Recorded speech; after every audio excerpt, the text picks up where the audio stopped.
ওই কোন শালারে আমাকে পিছন থেকে ঘুষি মারলো। এ কথা বলতেই আরেক পিস পড়লো। তখন আমার ডাইনি বান্ধবী আমার সামনে এসে বলল, কাইল্লা রসিল্লা, আমি মারছি তোরে ঘুষি। এখন দেখি আমাকে কিছু কর। তোর মতো ডাইনিকে মেরে আমার হাত নষ্ট করতে চাই না। তোর গা থেকে এমনিতেই দুর্গন্ধ আসছে।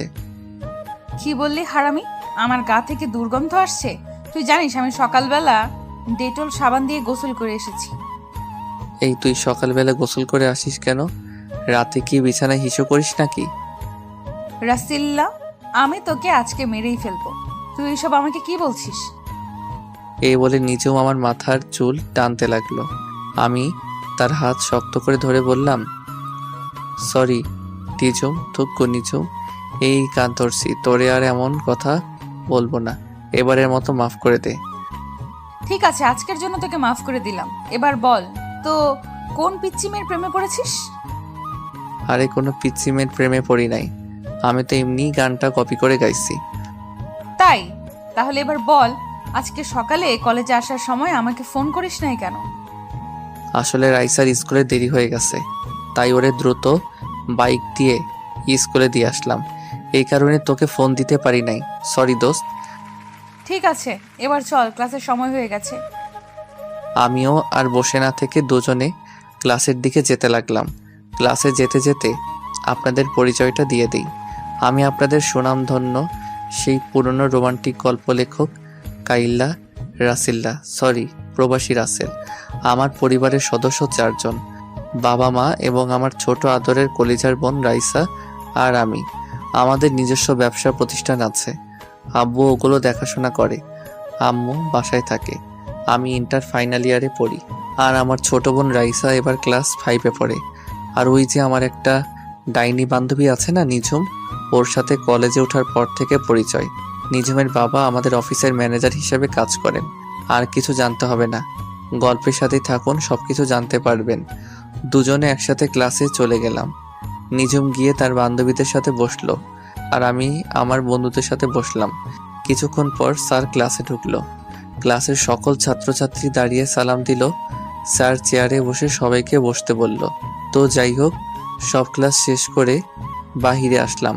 তখন আমার বন্ধু রিফাত এসে বলল, রাসেল, তোর সাথে আমার পার্সোনাল কিছু কথা আছে। কি কথা? তাড়াতাড়ি বলো। রাইসাকে স্কুল থেকে নিয়ে বাসায় যেতে হবে।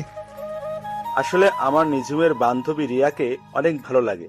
তুই একটু ওকে বলে তার বান্ধবীর সাথে আমার লাইনটা করিয়ে দে না। ও তাহলে এই কথা? এই কারণে তো বলি, তুমি বারবার মেয়েদের দিকে তাকিয়ে থাকো কেন? তার মানে রিয়ার দিকে তাকিয়ে থাকো। ঠিকই বলেছিস, রিয়াকে প্রথম দেখায় ভালোবেসে ফেলছি। প্লিজ বন্ধু, তুই আমার আর রিয়ার লাইনটা করে দে। লাইন করে দিলে আমি কি পাবো সেটা আগে বলো। তুই যা চাস তাই পাবি। লাইন করিয়ে দিলে সবাইকে বড় রেস্টুরেন্টে খাওয়াতে হবে এবং সব বিল তোমাকে দিতে হবে। ঠিক আছে, আমি রাজি। ওকে, মনে থাকে যেন। আর এটাও মনে রাখিস, তোর লাইন ক্লিয়ার হয়ে গেছে। এখন বাসায় গিয়ে নাকে তেল দিয়ে ঘুমিয়ে পড়ো। রিফাত ঠিক আছে বলে চলে গেল। কিছুক্ষণ পর নিঝুম আসলো। তখনও আমাকে বলল, কি রে, রিফাতের সাথে দাঁড়িয়ে কি কথা বলছিস? প্রেমে পড়েছে মন, প্রেমে পড়েছে। আমার বন্ধু রিফাত একটা মেয়ের প্রেমে পড়েছে। তাই নাকি? তা মেয়েটা কে? মেয়েটার কেউ নয়, তোর বান্ধবী রিয়া। কি বলছিস তুই? তাই নাকি? তাহলে তো লাইন পুরো ক্লিয়ার। ওই ডাইনি লাইন ক্লিয়ার মানে? আমি তো তোর কথা কিছুই বুঝতে পারছি না, একটু বুঝিয়ে বল। তুই যে সময় রিফাতের সাথে কথা বলছিস, তখন রিয়া আমাকে দাঁড় করিয়ে বলছে সেও নাকি রিফাতকে পছন্দ করে ফেলছে। আমাকে বলছে তোর সাথে কথা বলে ওদের লাইনটা করে দিতে। তাহলে তো হয়ে গেল।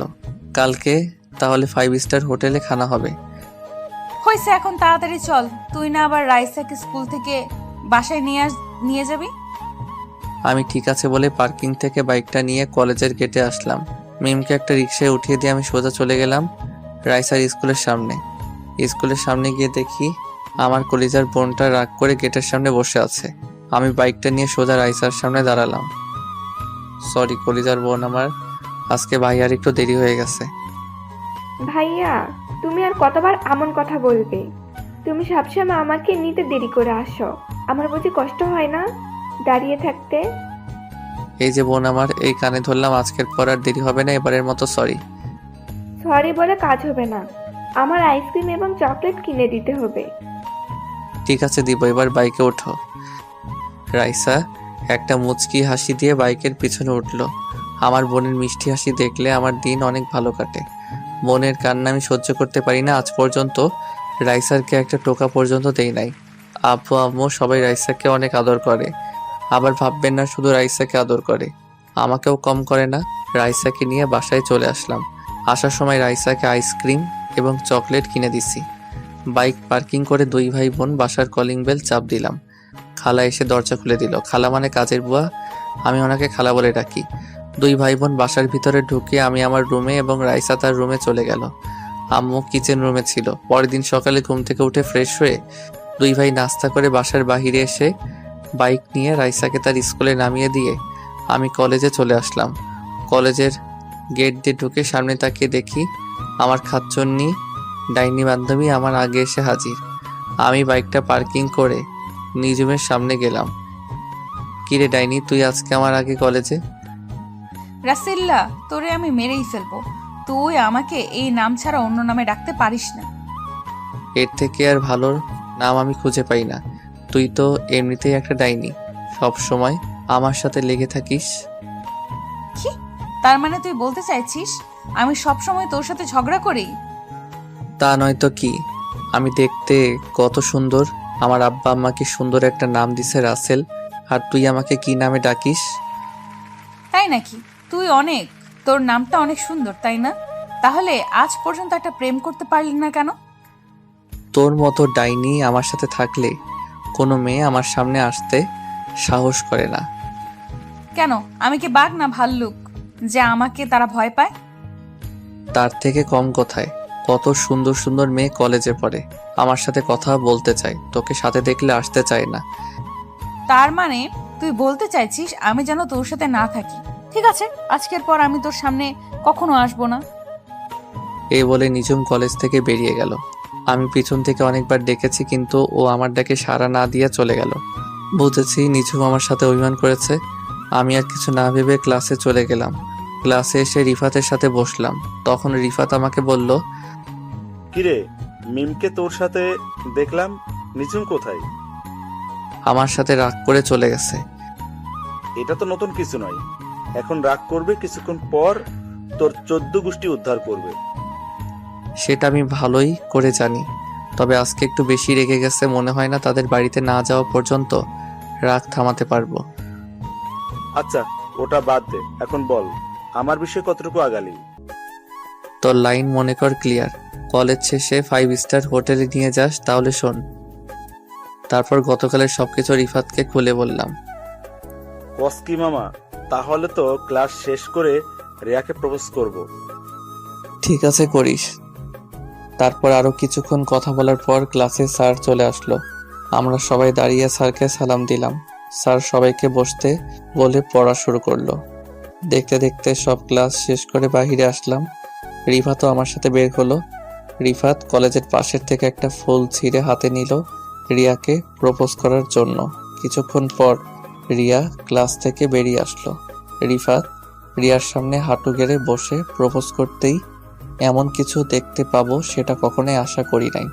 রিফাত রিয়াকে প্রপোজ করতেই রিয়া রিফাতের গালে ঠাস করে একটা থাপ্পড় মেরে দিল। কি থেকে কি হয়ে গেল আমি দাঁড়িয়ে না থেকে ওদের সামনে গিয়ে রিয়াকে বললাম, রিয়া তুই এটা কি করলি? তুই রিফাতকে থাপ্পড় মারলি কেন? তুই না ওকে পছন্দ করিস? মিম আমাকে সবকিছু খুলে বলছে। আরে ও ভাবলো কি রে, আমি ওকে ভালোবাসবো? যে ছেলে আমার ভাইকে কলেজের সবার সামনে মারতে পারে, আমি তাকে ভালোবাসবো? তোর ভাই মানে? তুই কার কথা বলছিস? আমার ভাই হচ্ছে এই এলাকার মেয়র আমজাদ খানের ছেলে, মোরাদ চৌধুরী। রিফাত, তার মানে আমি অসুস্থ থাকা অবস্থায় তুই যে ছেলেকে মারছিস, রিয়া সেই ছেলের কথা বলছে? রাসেল, আর ওই ছেলেটাকে কেন মেরেছি তুই তো সবকিছু জানিস। ও আচ্ছা, তার মানে ঘটনা এখানে। আর রিয়া তোর ভাই তোকে বলে নাই কেন রিফাত তোর ভাইকে মেরেছে? বলেছে, মুরাদ বলেছে। সে নাকি রাস্তা দিয়ে বাইক চালিয়ে আব্বুর এক জনসভায় যাচ্ছিল। তখন হঠাৎ রিফাত কিছু ছেলে নিয়ে আমার ভাইকে আটকে কলেজের মাঠে নিয়ে এসে অনেক মারে। এজন্য আমি এই কলেজে নতুন ভর্তি হই, আমার ভাইয়ের প্রতিশোধ নিতে। এবার রিয়া আমার কথা শোন, তোর ভাই কি করেছে জানিস? রিফাতের বোন পায়েলকে প্রতিদিন কলেজ যাওয়া আসার সময় ডিস্টার্ব করতো, তাই রিফাত ওকে মারলো। তোর মাথা ঠিক আছে? আমার ভাই প্রতিদিন ওর বোনকে কিভাবে ডিস্টার্ব করলো? আমার ভাই যেদিন মার খেয়েছে ওই দিনই কানাডা থেকে দেশে এসেছে। এসেও আব্বুর সাথে দেখা করতে যাচ্ছিল। আমরা দুই ভাই বোন জমজ হয়েছি। মুরাদ কানাডা পড়াশোনা করেছে আর আমি দেশে করতাম। কি বলছিস তুই? তাহলে মনে হয় এখানে মিস্টেক হয়ে গেছে, তুই ওকে মাফ করে দে। না, আমি ওকে কখনো মাফ করব না। এই বলে রিয়া চলে গেল। বেচারা রিফাত চেহারা মন মরা করে দাঁড়িয়ে আছে। তখন আমি বললাম, চিন্তা করিস না, রিয়ার মনে তোর জন্য একটু ভালোবাসা থাকে, তাহলে দেখবি রিয়া ঠিকই তোর কাছে ফিরে আসবে। এখন বাসায় চলে যা। রিফাত কিছু না বলে চলে গেল। হঠাৎ আমার মনে পড়লো, রাইসাকে তো স্কুল থেকে নিতে হবে, স্কুল তো ছুটি হয়েছে, প্রায় 1 ঘন্টার উপরে হয়েছে। আল্লাহ জানে আমার কপালে কি আছে। আমিও দাঁড়িয়ে না থেকে বাইক নিয়ে সোজা রাইসার স্কুলের সামনে চলে আসলাম। কিন্তু স্কুলের সামনে এসে দেখি রাইসা নেই। তখন আমি স্কুলের দারোয়ান চাচাকে বললাম, চাচা আমার বোন রাইসা কোথায়? ওকে তো দেখছি না। রাইসা মামুনিকে গেটের সামনে দাঁড়িয়ে থাকতে দেখলাম, এখন কোথায় গেছে বলতে পারবো না। আমি একটু আগে গেট রেখে দোকানে গিয়েছি, এসে দেখি রাইসা নেই। আমি তো মনে করছি তুমি এসে নিয়ে গেছো।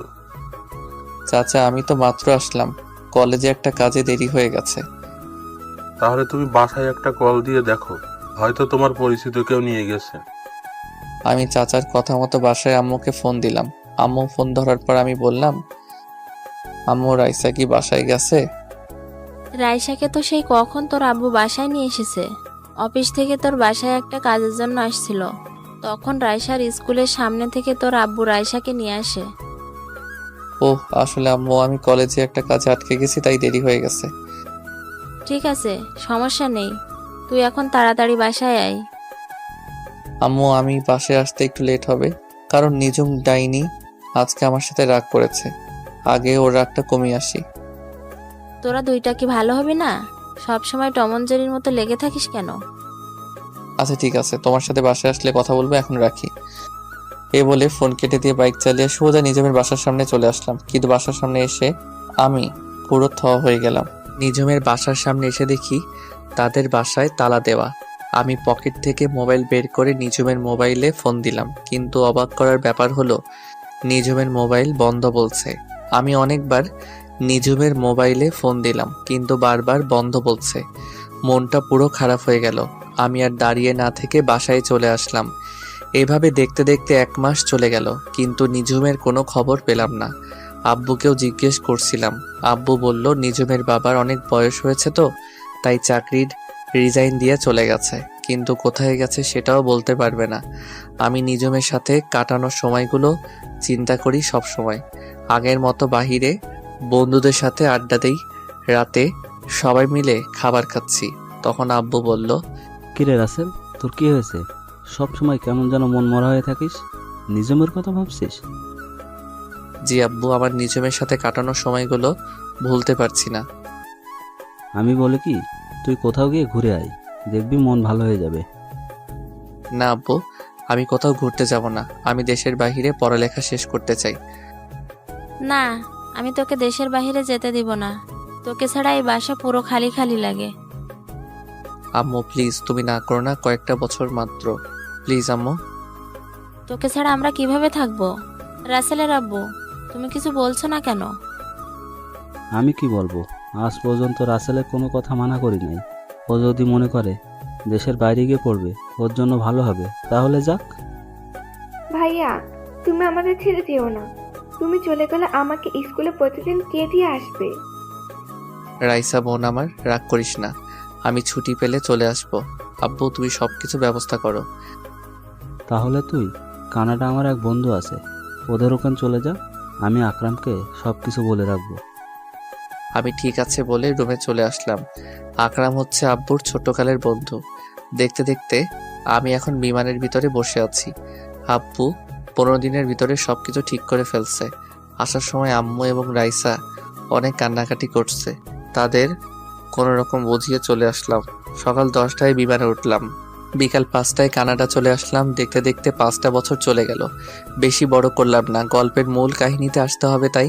5 বছরে আমি ইন্টার শেষ করে আব্বু কানাডা আকরাম আঙ্কেলের সাথে যে ব্যবসা করতো সেটার দেখাশোনা করছি। এবার ভাবছি নিজের মাতৃভূমিতে চলে যাব। তবে কানাডা এসে অনেক বন্ধু বান্ধব হয়েছে আমার। রাতে আঙ্কেল আন্টিকে বলছি আমি কালকে বাংলাদেশে যাব। তারা মনটা খারাপ করে বলল ঠিক আছে যেও। মন খারাপ করার কথা, 5টা বছর তাদের এখানে ছিলাম, মন তো খারাপ হবেই। তো যাই হোক, 2 দিন পর সবার কাছ থেকে বিদায় নিয়ে এয়ারপোর্টে চলে আসলাম। আমি রাতেই অনলাইনে টিকিট কেটে রেখেছি। দেখতে দেখতে আমি এখন বাংলাদেশ এয়ারপোর্টে আছি। বাড়ির কেউ জানে না আমি যে আজকে বাংলাদেশে আসব। আব্বু যদি জানতো আমার জন্য গাড়ি পাঠিয়ে দিত, কিন্তু আমি তাদের সারপ্রাইজ দিব। এয়ারপোর্টের ভিতরে সব কাজ শেষ করে বাইরে আসলাম। তারপর একটা ট্যাক্সি নিয়ে বাসার উদ্দেশ্যে রওনা দিলাম। অনেক বছর পর বাংলাদেশে বাতাস গায়ে লাগলো। কতই মিস করছিলাম, সবকিছু পরিবর্তন হয়ে গেছে। গাড়ি চলছে তার আপন গতিতে। হঠাৎ আমাদের গাড়িটা 2 জন পুলিশ হাতের ইশারা দিল। ড্রাইভার গাড়িটা তাদের সামনে থামালো। একজন পুলিশ ড্রাইভারকে গাড়ি থেকে নামতে বলল, সাথে আমাকেও। আমি গাড়ি থেকে নেমে পুলিশের কাছে গেলাম। তখন আমি বললাম, স্যার আমাদের গাড়িটা কেন থামানো হলো? এই রাস্তা দিয়ে প্রতিদিন চোরাই মাল সাপ্লাই হয়, তাই ওই চোরেদের ধরার জন্য প্রতিটা গাড়ি আমরা চেক করছি। আপনি কিছু মনে করবেন না, আমরা আপনার গাড়িটাও একটু চেক করব। ঠিক আছে করেন, তবে আমি একটা কথা বলি। আমি কানাডা থেকে বাসায় ফিরছি। আমার কিছু মাল আছে, তবে আপনি ওটা চেক করতে পারবেন না।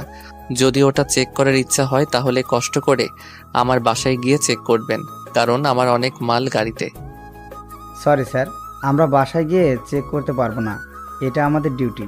তবে স্যার আপনার পরিচয়টা দিলে ভালো হয়। জি অবশ্যই, আমি এই দেশের চৌধুরী গ্রুপ অফ ইন্ডাস্ট্রি কোম্পানির মালিক আসলাম চৌধুরীর একমাত্র ছেলে রাসেল চৌধুরী। কি আপনি আসলাম চৌধুরীর ছেলে? সরি স্যার, আমরা বুঝতে পারি নাই। আপনি যেতে পারেন। শুনুন স্যার, আইন সবার জন্য সমান। আমার বাবার পরিচয় পেয়ে আপনি আমাকে চার্জ করবেন না। এটা কেমন কথা? আপনি আমার গাড়ি চেক করেন। সরি স্যার, আমি পারবো না। আপনার বাবার কানে যদি এই কথা যায় তাহলে আমার চাকরি থাকবে না। আপনি কিছু বলবেন না স্যার? আপনি যদি আমার গাড়ি চেক না করেন তাহলে আমি বাবার কাছে বলবো। এবার আপনি বলুন কি করবেন? পুলিশ লোকটা আর না দাঁড়িয়ে থেকে আমার গাড়িটা কোনো রকম চেক করে বলল, স্যার হয়ে গেছে, আপনি এখন যেতে পারেন। হঠাৎ আমার পিছন থেকে মেইলি কণ্ঠে একটা মেয়ে বলল, কি হয়েছে আনোয়ার চাচা? আমি দূর থেকে এতক্ষণ তাকিয়ে দেখলাম আপনি এই লোকটার সাথে অনেকক্ষণ দাঁড়িয়ে কথা বলছেন এবং কোনো রকম গাড়িটা চেক করছেন। সমস্যা কি আমাকে বলুন। আসলে নিঝুম মামুনি, উনি হচ্ছেন এই শহরের আসলাম চৌধুরীর একমাত্র ছেলে রাসেল চৌধুরী। এবার আমি ওই মেয়েটার দিকে তাকালাম। মেয়েটার দিকে তাকিয়ে আমি পুরো হয়ে গেলাম। এ আর কেউ নাই, নিঝুম। নিঝুমকে দেখে আমি সাথে সাথে জড়িয়ে ধরলাম, কিন্তু নিঝুমকে জড়িয়ে ধরার পর এমন কিছু হবে সেটা কখনো ভাবতে পারিনি। আমি নিঝুমকে জড়িয়ে ধরার পর নিঝুম আমাকে জোর করে ছাড়িয়ে গালে ঠাস করে একটা থাপ্পড় মেরে দিল। থাপ্পড় মেরে নিঝুম বলতে লাগলো, তো সাহস কি করে হলো? রাস্তায় তুই একজন এসআইকে জড়িয়ে ধরিস? বড়লোকের ছেলে বলে সবাইকে পুতুল মনে করেছিস, যেমনে খুশি নাচবে? নিঝুম তুই আমার সাথে এমন করছিস কেন? এত বছর পর তোকে দেখলাম, তাই আবেগটা কন্ট্রোল করতে পারি নাই। এই মিস্টার, আমি আপনাকে চিনি না, আর রাসেল নামের কোনো ছেলের সাথে আমার কখনো পরিচয় ছিল না। আপনি এখন আসতে পারেন। আমি আর কোনো কথা বললাম না। নিঝুম সাধারণ একটা বিষয় নিয়ে এখন আমার উপর রেগে আছে, তাই বলে আমার সাথে এমন বিহেভ করবে? চোখ দিয়ে কখন যে 2 ফোঁটা পানি পড়ে গেল বুঝতে পারিনি। চোখের পানি মুছে গাড়িতে উঠলাম। একটা কথা বলতে কি, নিঝুম আগের থেকে অনেক সুন্দর হয়েছে, আর এসআই এর পোশাকে তো দারুণ মানিয়েছে নিঝুমকে। দেখতে দেখতে বাসার সামনে চলে আসলাম, কিন্তু বাসার সামনে এসে তো আমি আরো অবাক হয়ে গেলাম। বাসার সামনে এসে দেখি আমাদের বাড়িটা আলোকসজ্জা দিয়ে সাজিয়ে রেখেছে। বাসায় কি হচ্ছে আমি তো কিছুই জানি না। আমি গাড়ি থেকে নেমে দারোয়ান চাচাকে গেট খুলতে বললাম। তারপর গাড়ি বাসার ভিতরে ঢুকলো। আমি দারোয়ান চাচাকে বললাম, চাচা বাসায় এত সুন্দর করে সাজানোর কারণ কি? ও মা, সে কি তুমি কিছুই জানো না? আজকে রাইসা মামুনির জন্মদিন, সেজন্য তো এত আয়োজন। ও শিট, আমি তো ভুলেই গেছি। আজকে যে রাইসার জন্মদিন, যাক ভালোই হলো। রাইসার জন্য কানাডা থেকে ওর পছন্দের একটা ঘড়ি এনেছি, ওটাই উপহার দিব রাইসাকে। আমি চাচা এবং ড্রাইভারকে বললাম আমার মালগুলো বাসার ভিতরে নিয়ে আসতে। আমি বাসার কলিং বেল চাপ দিলাম। খালা এসে দরজা খুলে দিল। বাসার ভিতরে ঢুকে দেখি পুরো বাসা মেহমান দিয়ে ভরপুর, সব নামি দামি গেস্ট।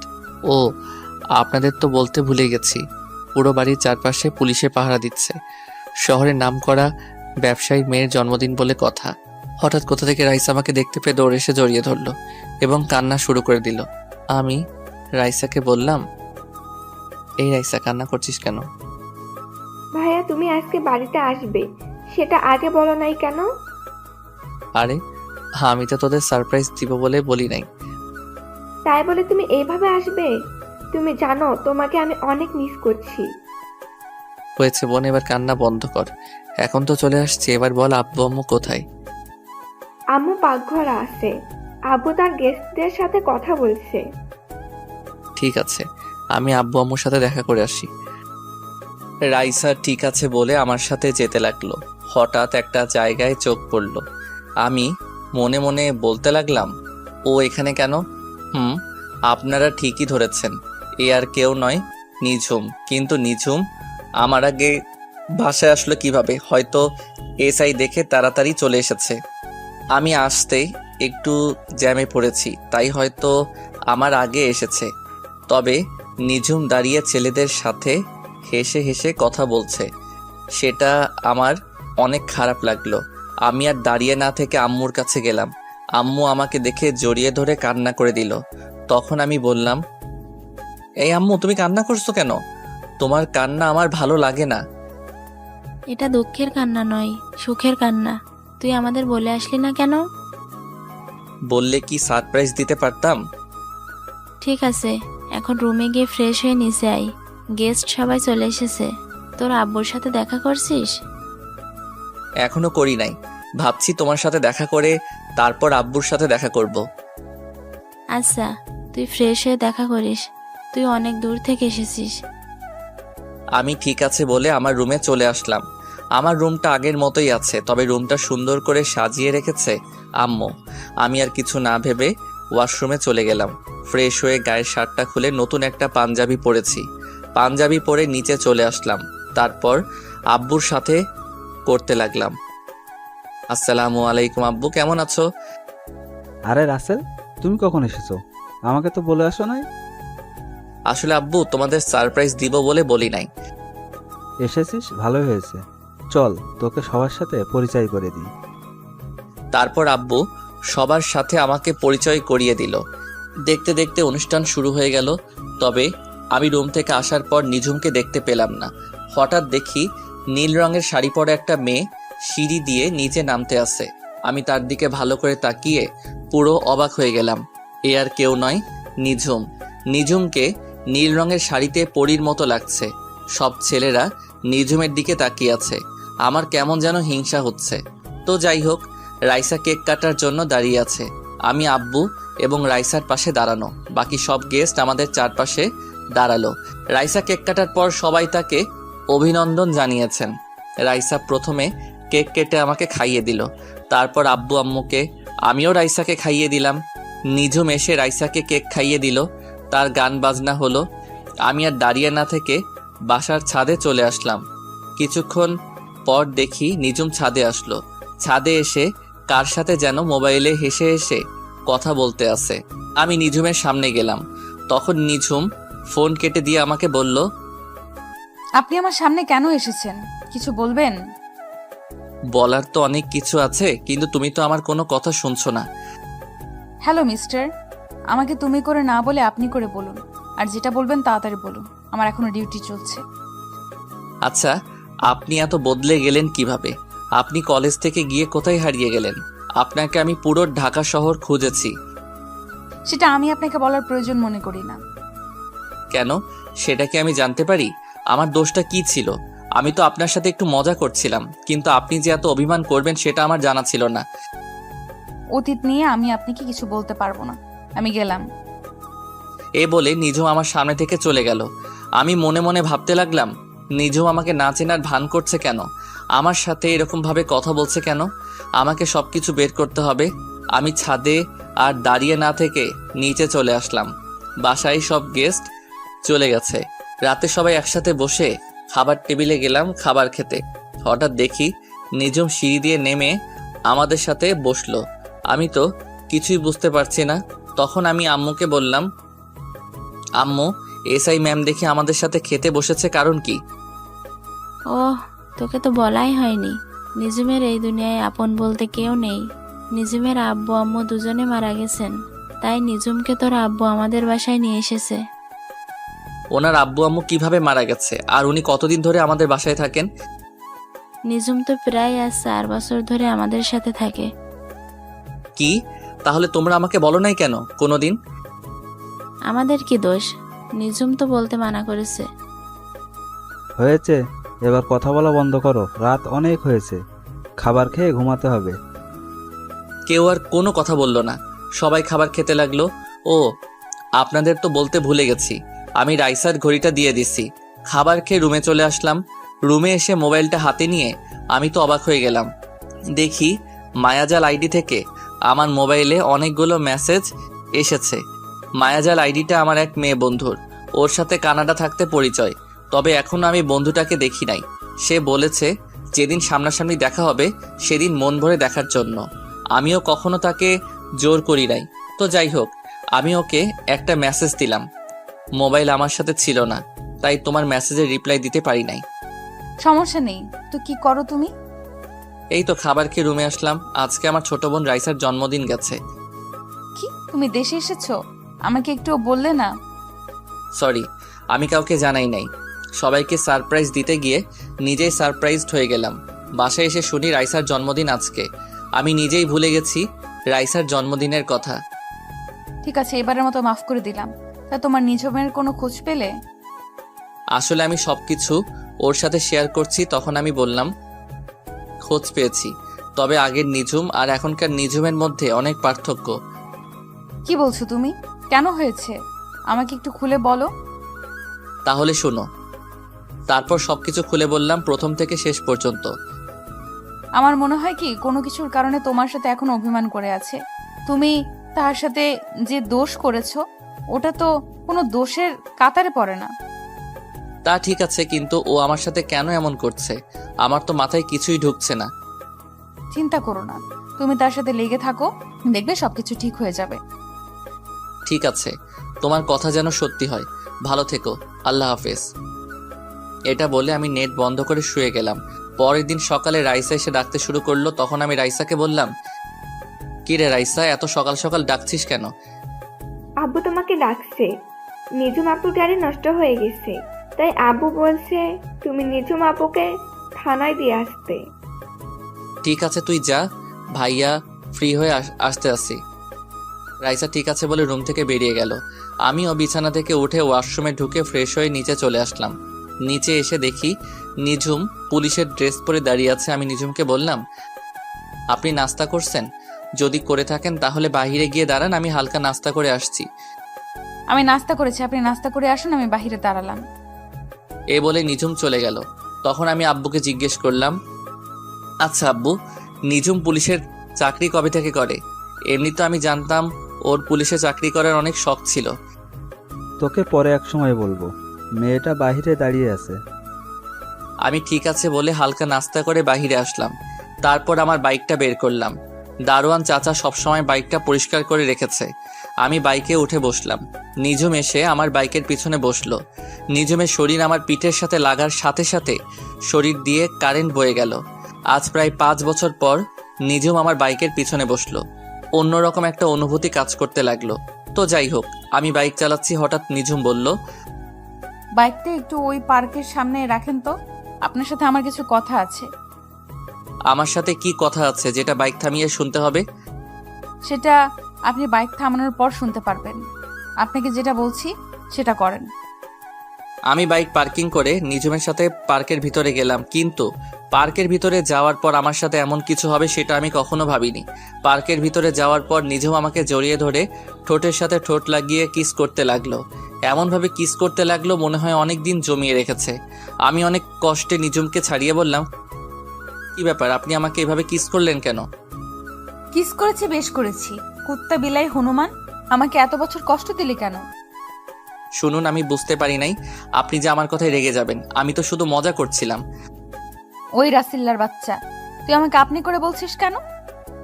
আপনি একজন এসআই, আপনাকে তো সম্মান দিয়ে কথা বলতে হবে, তা না হলে তো থাপ্পড় মারবেন।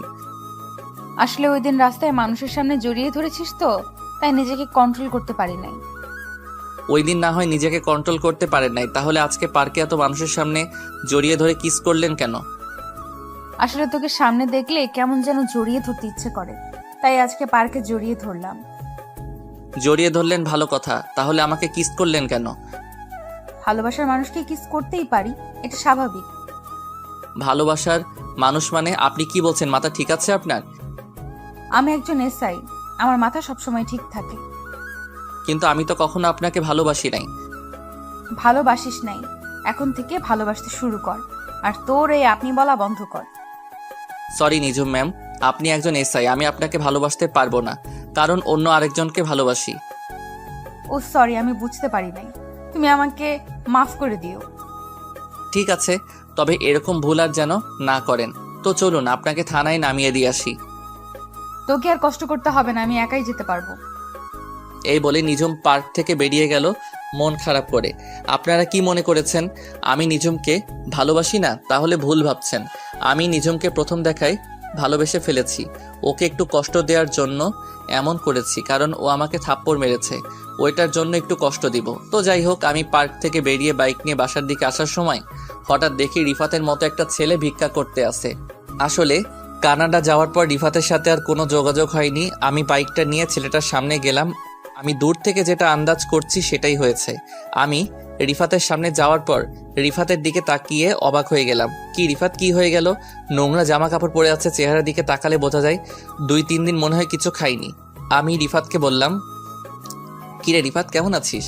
আর তোর এই অবস্থা কেন? তুই তো এমন ছিলি না, কি হয়েছে আমাকে সবকিছু খুলে বল। বন্ধু, তোকে সবকিছু বলবো।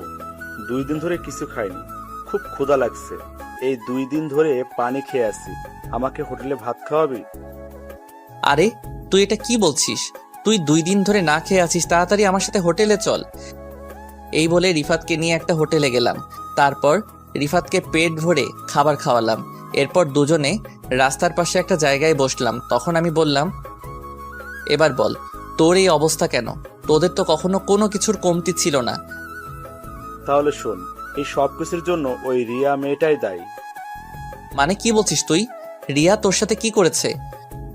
রিয়া শুধু আমার সাথে করে নাই, ওর বাবা মিলে করেছে।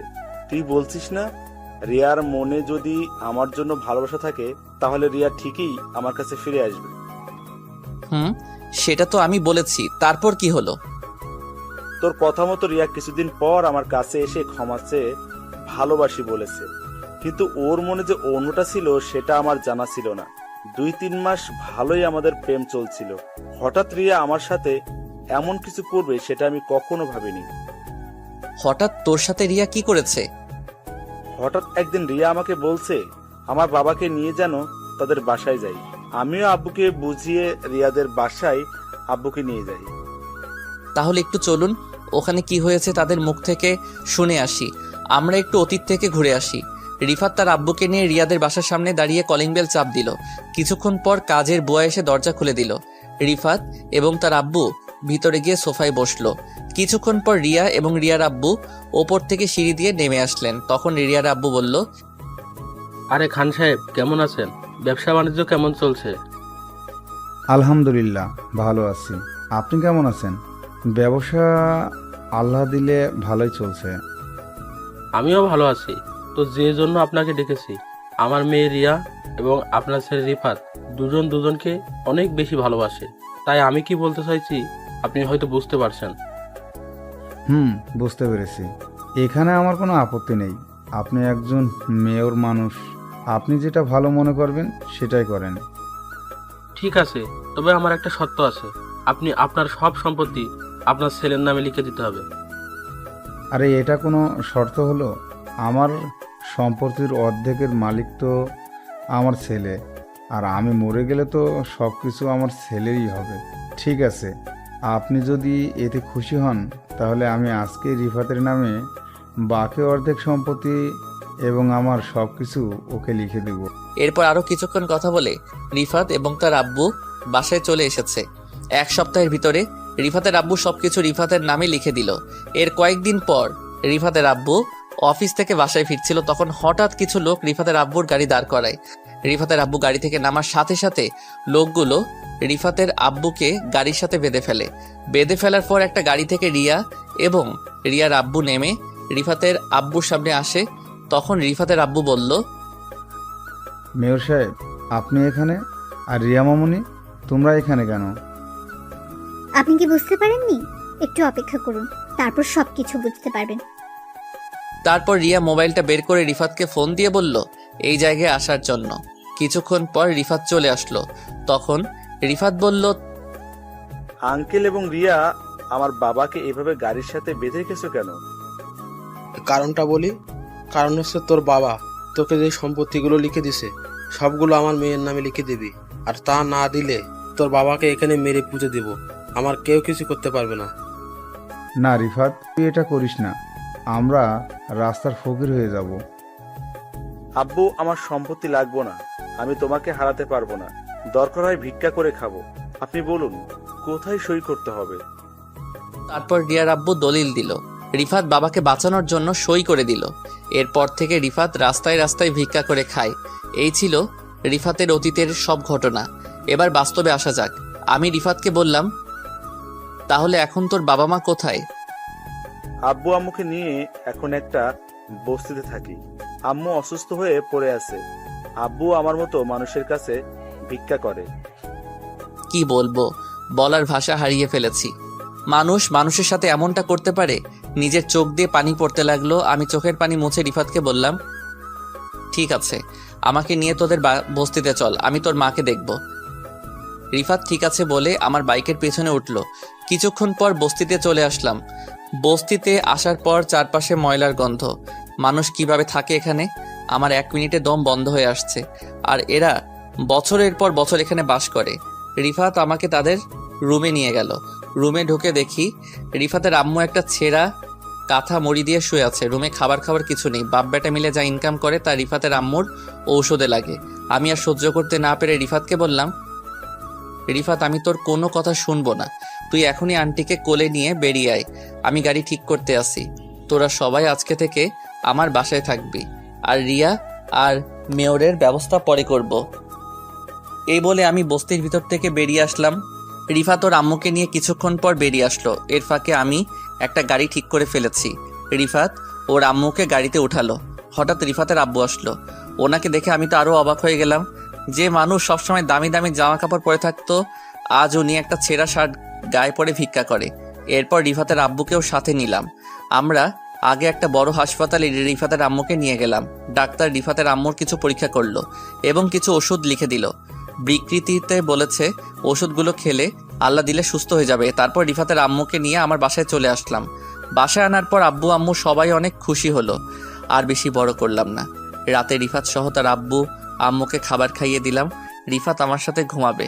রাত্রে খাবার টেবিলে সবাই বসে খাবার খাচ্ছি, কিন্তু নিঝুম মন খারাপ করে খাবার খাচ্ছে। তখন আম্মু বলল, কিরে নিঝুম, তুই এমন মন মরা হয়ে আছিস কেন? শরীর খারাপ লাগছে নাকি? না আন্টি, আমি ঠিক আছি। আব্বু আম্মুর কথা মনে পড়ছে নাকি? না আন্টি, তেমন কিছু না, এমনিতেই ভালো লাগছে না। তোমরা খাও, আমি রুমে গেলাম। তুই তো কিছুই খেলি না। না খেলে শরীর আরো বেশি খারাপ করবে। একদিন রাতে না খেলে কিচ্ছু হবে না, আমি গেলাম। এই বলে নিঝুম রুমে চলে গেল। তখন আমি বললাম, আরে নিঝুমের আব্বু আম্মুর কি হয়েছে? তারা কিভাবে মারা গেল? নিঝুমের আব্বু চাকরি রিজাইন দেওয়ার পরে তাদের গ্রামের বাসায় চলে যায়। কয় মাস যাওয়ার পরে নিঝুমের আব্বু অনেক অসুস্থ হয়ে পড়ে। তারপর নিঝুম তার আব্বুকে নিয়ে ঢাকায় আসে। ঢাকায় আসার পর নিঝুমের আব্বুর ক্যান্সার ধরা পড়ে। যা টাকা জমানো ছিল সব টাকা শেষ হয়ে গেছে। আমি কিছুই জানতাম না, আমাকে একটাবার বলে নাই। হঠাৎ একদিন রাতে নিঝুমের আব্বু হাসপাতালে মারা যায়। নিঝুমের আব্বু মারা যাওয়ার পর নিঝুমের আম্মু স্ট্রোক করে মারা যায়। এরপর থেকে নিঝুম আমাদের সাথে থাকে। ও, তোমরা পরে খবর পেলে কিভাবে? আর নিঝুম পুলিশের চাকরি কবে থেকে করে? যেদিন নিজুমের আব্বু আম্মু মারা যায় সেদিন রাতে আমার অফিসের এক কর্মী তার বউকে নিয়ে হাসপাতালে যায়। তখন নিজুমকে দেখে সামনে যায়, গিয়ে দেখে ওর আব্বু আম্মুর লাশ। তখন ওই কর্মী আমাকে ফোন দিয়ে বলে, আমি সাথে সাথে হাসপাতালে ছুটে যাই। এরপর নিজুমের কাছ থেকে সব কিছু শুনি।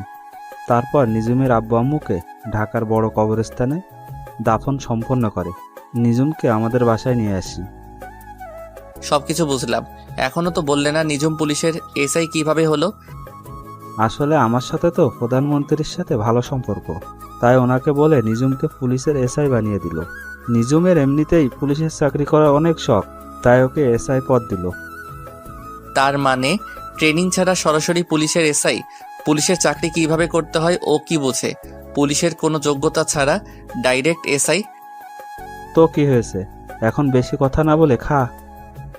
আমি আর কোনো কথা না বলে খাবার খেয়ে রুমে চলে আসলাম। রুমে এসে দেখি রিফাত ঘুমিয়ে গেছে। আমি বিছানায় শুয়ে মোবাইলটা হাতে নিয়ে পুরো টাস্কি খেয়ে গেলাম, কারণ মায়াজাল আইডি থেকে অনেকগুলো মেসেজ এসেছে। আমি সাথে সাথে রিপ্লাই দিলাম, কেমন আছো, কি করো, খাওয়া দাওয়া হয়েছে? আসলে মোবাইল আমার হাতে ছিল না, রুমে মোবাইল রেখে খাবার খেতে গিয়েছিলাম। তাই বলে তুমি এতগুলো মেসেজ একসাথে করবে? ঠিক আছে বাবা, তুমি একটা একটা করে রিপ্লাই দাও। আলহামদুলিল্লাহ ভালো আছি, আমি খাবার খেয়ে শুয়ে আছি। আমি তোমাকে একটা কথা বলতে চাই। কি কথা বলবে বলো? আসলে রাসেল, আমি তোমার সাথে কথা বলতে বলতে কখন যে তোমাকে ভালোবেসে ফেলেছি। তুমি কি পাগল হয়েছো? আজ পর্যন্ত তোমার নাম, বাড়ি কোথায়, তোমার চেহারা, তুমি ছেলে নামে কিছুই জানি না, শুধু মেসেজে কথা বলছি। এতেই তুমি আমাকে ভালোবেসে ফেলছো। কিন্তু আমি তো তোমাকে ভালোবাসতে পারবো না, কারণ আমার জীবনে একজন মনের মানুষ আছে। আমি তোমাকে বন্ধু ছাড়া কিছুই ভাবি না। ঠিক আছে, আজকে তাহলে তুমি আমার সাথে দেখা করো, তারপর আমার চেহারা, আমার নাম, বাড়ি কোথায় সবকিছু জানতে পারবে। দরকার নেই দেখা করার, আর করলেও কখন আমি তোমাকে ভালোবাসতে পারবো না। আমি একজনকে অনেক অনেক বেশি ভালোবাসি। আচ্ছা, সে মেয়েটা আমার থেকে বেশি সুন্দর হবে। আমি কি তোমাকে দেখেছি নাকি তুমি সুন্দর নাকি অসুন্দর? আর তুমি বিশ্ব সুন্দরী হলেও আমি তোমাকে ভালোবাসতে পারবো না। আমার এই মন শুধু একজনকে দিয়েছি। ওই মেয়েটার নাম কি, বাড়ি কোথায়? ওই মেয়েটা আমার কলেজ লাইফের বান্ধবী, তার নাম নিঝুম।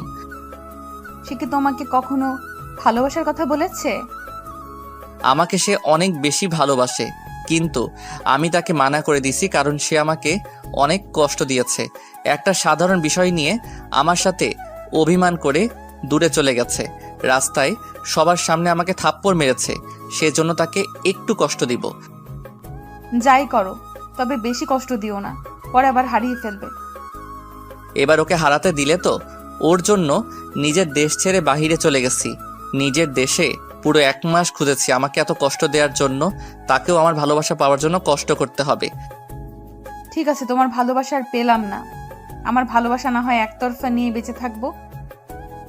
এ বলে মায়াজাল অফলাইনে চলে গেল। আমি মোবাইল রেখে ঘুমিয়ে গেলাম।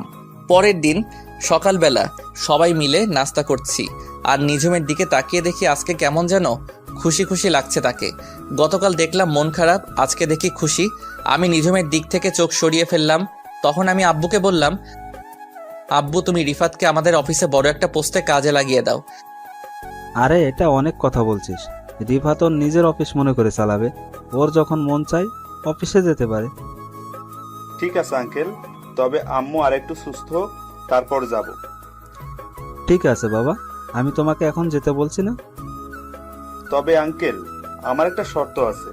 আমি চাকরি করার পর আমি আব্বু আম্মুকে নিয়ে অন্য বাসায় থাকবো। তুমি একথা কেন বলছো সেটা আমি বুঝতে পারছি, সমস্যা নাই। আমি অফিস থেকে তোমাকে একটা ফ্ল্যাট দিব, তুমি ওখানে তোমার আব্বু আম্মুকে নিয়ে থেকো, আর অফিসে যাওয়ার জন্য একটা নিউ কার তোমাকে দেয়া হবে। সেটা হলে তো আরো বেশি ভালো হয়। আপনি সবকিছু ব্যবস্থা করুন। আব্বু ঠিক আছে বলে রুমে চলে গেল।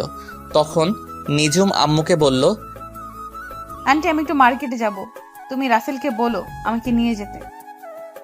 আপনার গাড়ি থাকতে আমাকে বলছেন কেন? আর আমি আপনাকে কোথাও নিয়ে যেতে পারবো না। রাসেল, মেয়েটা এত করে যখন বলছে, তুই বাবা নিঝুমকে নিয়ে মার্কেটে যা।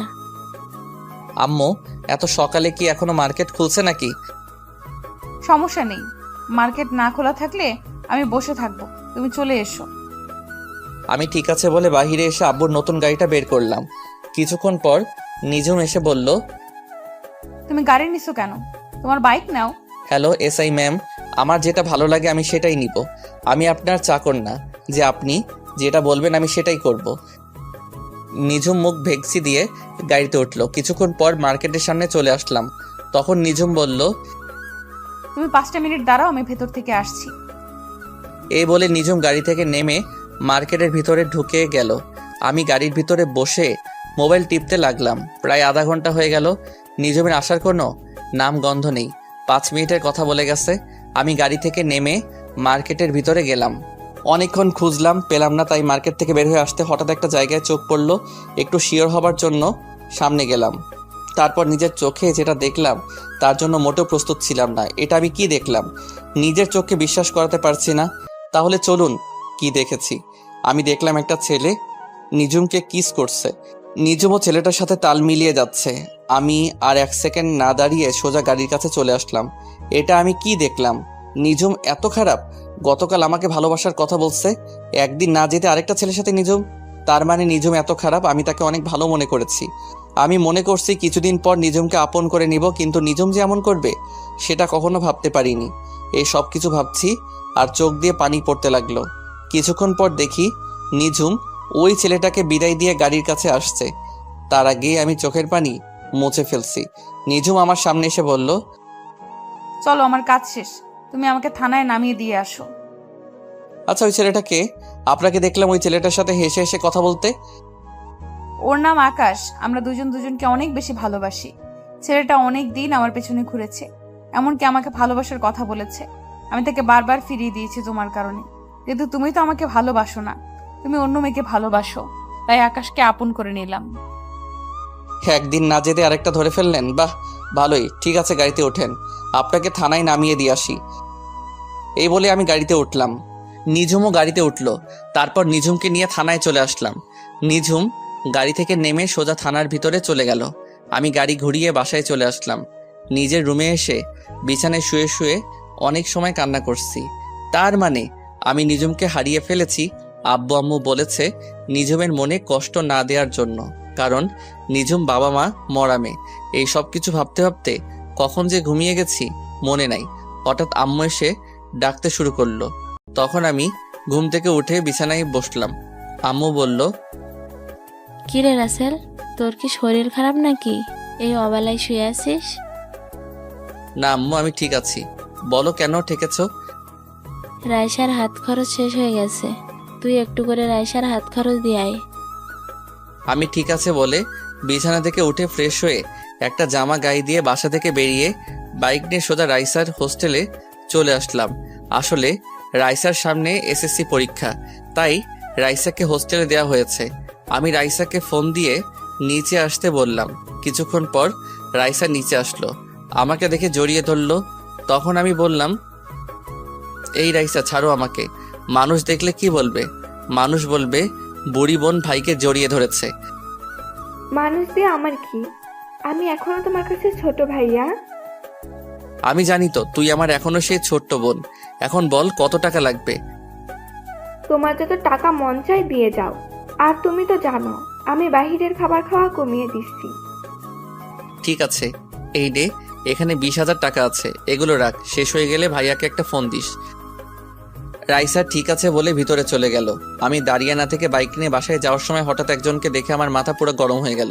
সে আর কেউ নয়, আসলাম মেয়রের মেয়ে রিয়া। রিয়া দেখে একজন রিক্সা চালককে মারতে আসছে। আমি বাইক নিয়ে সোজা রিয়ার সামনে গেলাম। বাইকটা দেখে রিয়াকে ঠাস করে একটা থাপ্পড় মেরে দিলাম। রিয়া গালে হাত দিয়ে আমাকে বলল, রাসেল, তুই আমাকে থাপ্পড় মারছিস কেন? তুই রাস্তায় এই বুড়ো মানুষটাকে মারছিস কেন? মারবো না তো কি করব? উনি আমার কাছ থেকে 50 টাকার ভাড়া 100 টাকা চাইলো কেন? চাচা, আপনি 50 টাকার ভাড়া 100 টাকা কেন চেয়েছেন? উনি মার্কেটে নিয়ে গিয়ে প্রায় 2 ঘন্টা দাঁড় করিয়ে রেখেছে, তাই আমি 50 টাকা বেশি চেয়েছি। এ কারণে মেয়েটা আমাকে মারছে। কিরে, চাচা যেটা বলছে সেটা কি সত্যি? ঠিক বলেছে, তাই বলে 50 টাকা বেশি চাইবে কেন? আমার ইচ্ছে করছে তোকে আরো কয়েকটা থাপ্পড় মারি। গরিব কি মানুষ মনে হয় না? তোর বাবার বয়সে একজন মানুষের গায়ে হাত তুলতে তোর হাতটা কাঁপলো না? না, আমার হাত কাঁপে না। এসব গরিব নোংরা মানুষদের আমি দেখতেই পারি না। দেখতে যখন পারিস না তাহলে নোংরা মানুষের রিকশায় উঠছিস কেন? আমার গাড়িটা হঠাৎ রাস্তায় নষ্ট হয়ে যায়, তাই কোনো গাড়ি না পেয়ে ওনার রিক্সায় উঠি। তুই এখনই আমার সামনে থেকে যা, তা না হলে রাস্তায় সবার সামনে আরো কয়টা থাপ্পড় মারবো। তোর বাপ মেয়ের দেখে মানুষকে মানুষ মনে করিস না। ঠিক আছে, আমি যাচ্ছি, তবে তোর এই থাপ্পড়ের প্রতিশোধ আমি কিন্তু নিবই। আরে যা যা, পারলে আমার বালটা সোজা করে দেখাইস। তোর মতো মেয়েকে সোজা করতে আমি রাসেল একাই যথেষ্ট।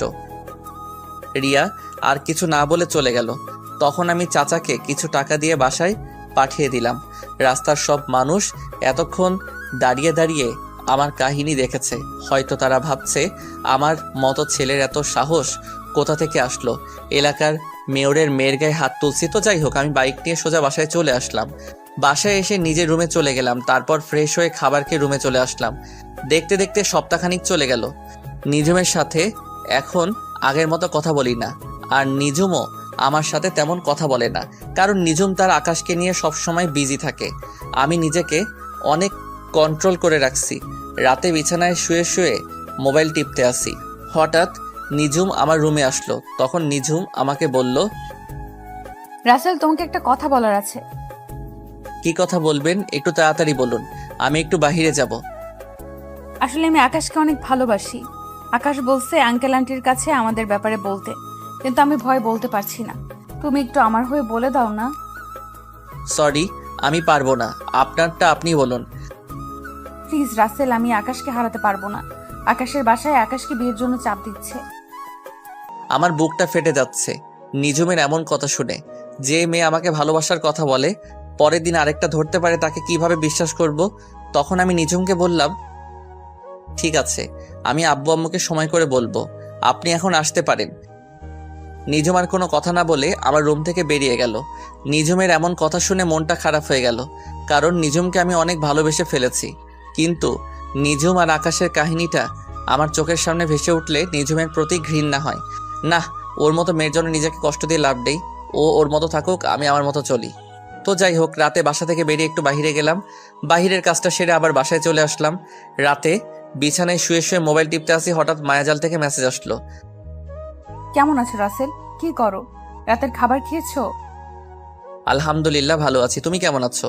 আর আমি এখনো রাতের খাবার খাইনি, আর একটু পরে খাবো। আলহামদুলিল্লাহ, আমিও ভালো আছি, তবে বেশি ভালো না। আর তোমার নিঝুমের সাথে প্রেম কেমন চলছে? নিঝুম আমাকে ভালোবাসার কথা বলে এখন অন্য আরেকজনকে ভালোবাসে। কি বলছো তুমি? একটা মেয়ে একদিনে কেমন করে পাল্টে গেল? সেটা তো আমিও ভাবছি, কিন্তু তাদের দুজনকে দেখে বোঝা যাচ্ছে একজন আরেকজনকে অনেক বেশি ভালোবাসে। তাহলে তুমি নিঝুমকে তোমার ভালোবাসার কথা বলে দাও। না, আমি চাই না ওর মনে কষ্ট দিতে। সে যদি আকাশ ছেলেটাকে নিয়ে সুখে থাকে, তাহলে আমি আর ওদের ভিতরে ঢুকতে চাই না। তুমি কি পারবে নিঝুমকে ছাড়া থাকতে? তোমার কষ্ট হবে না? কষ্টকে মাটি চাপা দিয়ে রেখেছি। আচ্ছা ঠিক আছে, ভালো থেকো। আমাকে খাবার খাওয়ার জন্য ডাকছে। এই বলে অফলাইনে চলে গেলাম। আমি মায়াজালের সাথে কথা বলার ফাঁকে খালা খাবার খাওয়ার জন্য ডেকে গেছে। আমি রুম থেকে বেরিয়ে খাবার টেবিলে চলে গেলাম। সবাই মিলে একসাথে খাবার খেলাম। নিঝুমকে দেখে বোঝা যাচ্ছে সে অনেক খুশি। খুশি থাকবেই না কেন? মনের মতো ভালোবাসার মানুষ পেয়েছে। আমি খাবার খেয়ে রুমে চলে আসলাম। কিছুক্ষণ পর রিফাত আমার রুমে আসলো। ও, আপনাদের তো বলতে ভুলে গেছি, রিফাত এখন আব্বুর সাথে অফিসে দেখাশোনা করে। রিফাত আমার রুমে এসে বিছানায় বসে বলল, কিরে রাসেল, তোরে দেখি সবসময় চুপচাপ থাকিস, কি হয়েছে তোর? আমার আবার কি হবে, আমি তো ঠিকই আছি। রাসেল, তুই আমার কাছে কিছু লুকাইস না, কি হয়েছে আমাকে খুলে বল। ঠিক আছে, তুই যখন বলেছিস তাহলে শোন। তারপর রিফাতকে সবকিছু খুলে বললাম। এটা আমার বিশ্বাস হচ্ছে না, নিঝুম এত খারাপ মেয়ে হতে পারে না। আমি নিজের চোখে তাদের দুজনকে কিস করতে দেখেছি। মাঝে মাঝে চোখের দেখা ভুল হয়। আমি তোকে একটা বুদ্ধি দেই, সেটা কাজে লাগিয়ে দেখতে পারিস। তাহলে বুঝতে পারবো নিঝুম কি তোর সাথে অভিনয় করেছে নাকি আকাশকে সত্যি ভালোবাসে। দেখি শুনি তোর কি বুদ্ধি। তাহলে শোন, তুই একটা মেয়ে ভাড়া কর, তারপর ওই মেয়েটিকে নিয়ে সবসময় নিঝুমের সামনে চলাফেরা করবি, আর নিঝুমের রিয়াকশন দেখবি।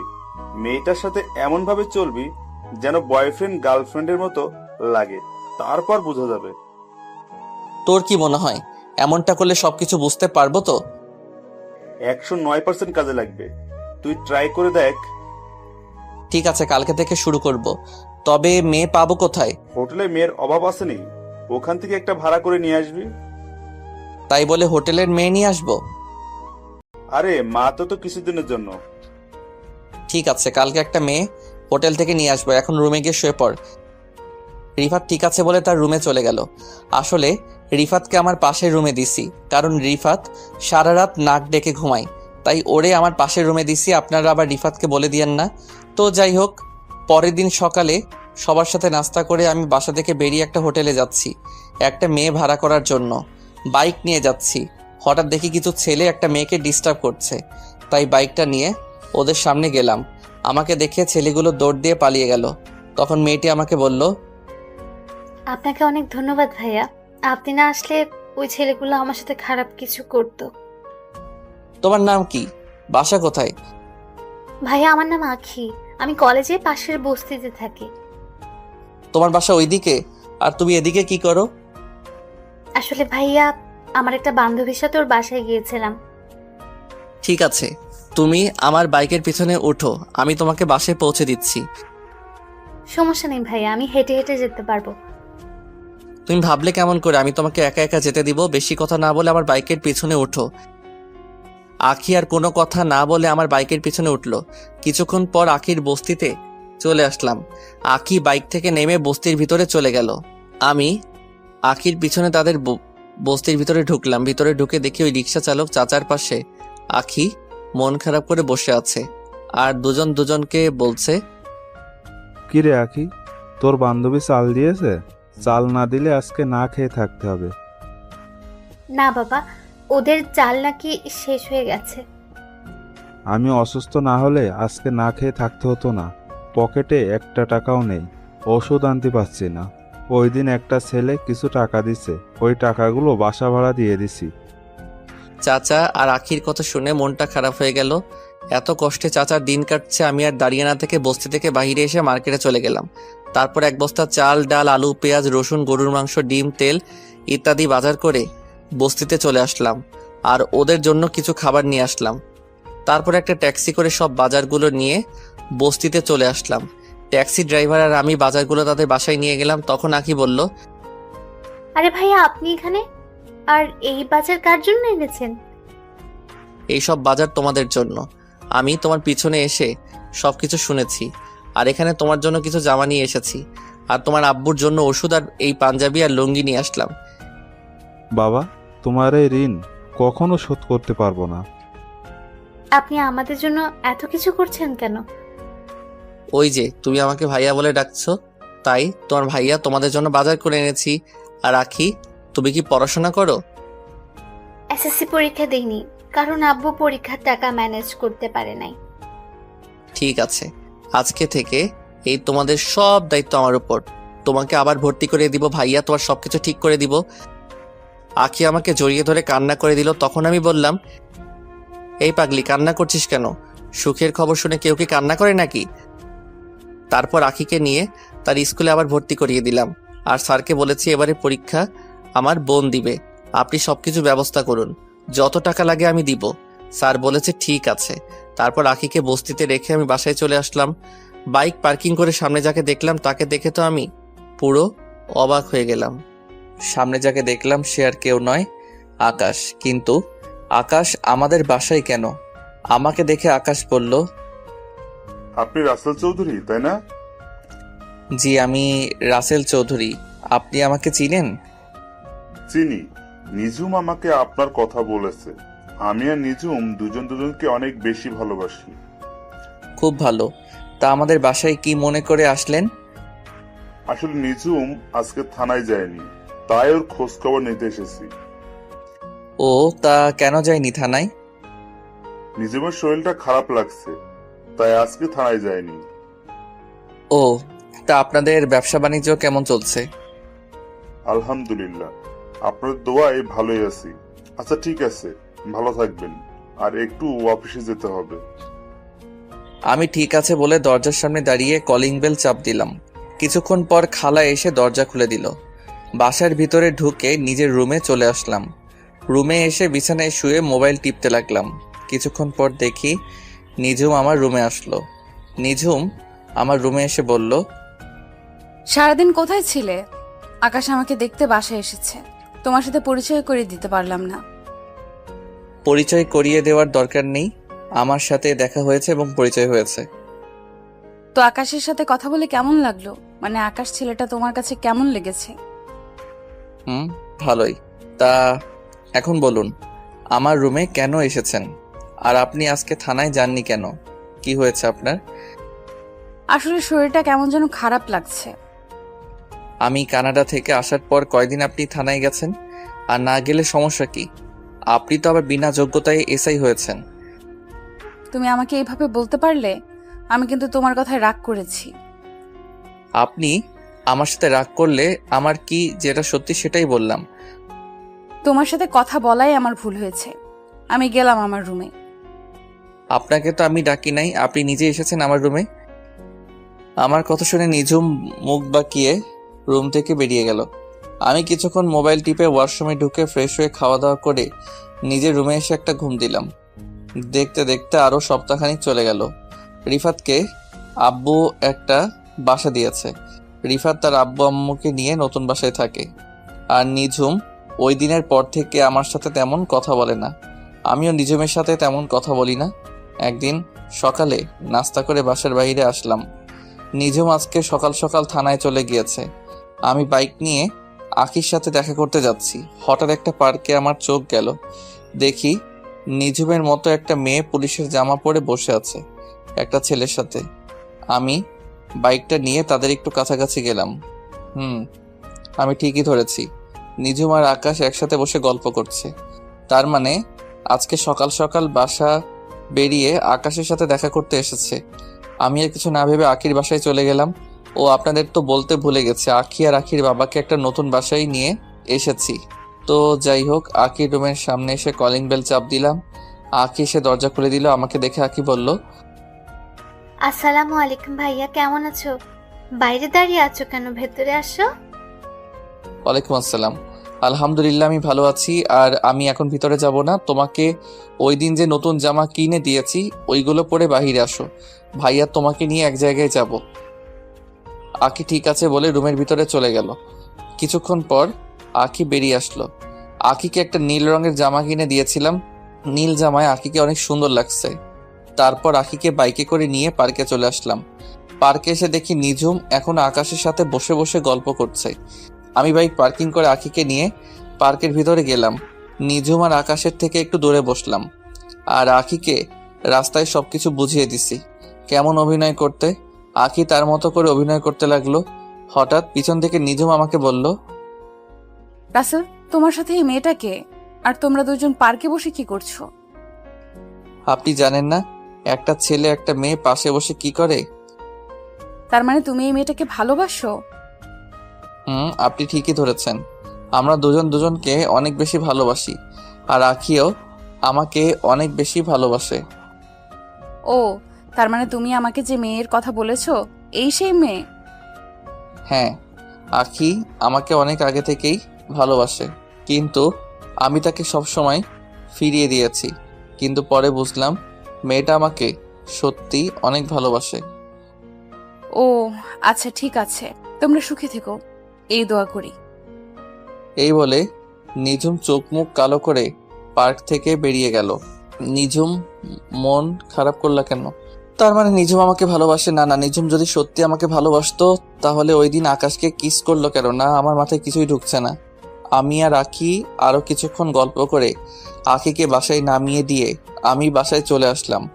বাসায় কলিং বেল চাপ দিলাম। কিছুক্ষণ পর খালা এসে দরজা খুলে দিল। আমি নিজের রুমে গিয়ে ওয়াশরুমে ঢুকে ফ্রেশ হয়ে নিচে এসে খাবার খেয়ে একটা ঘুম দিলাম।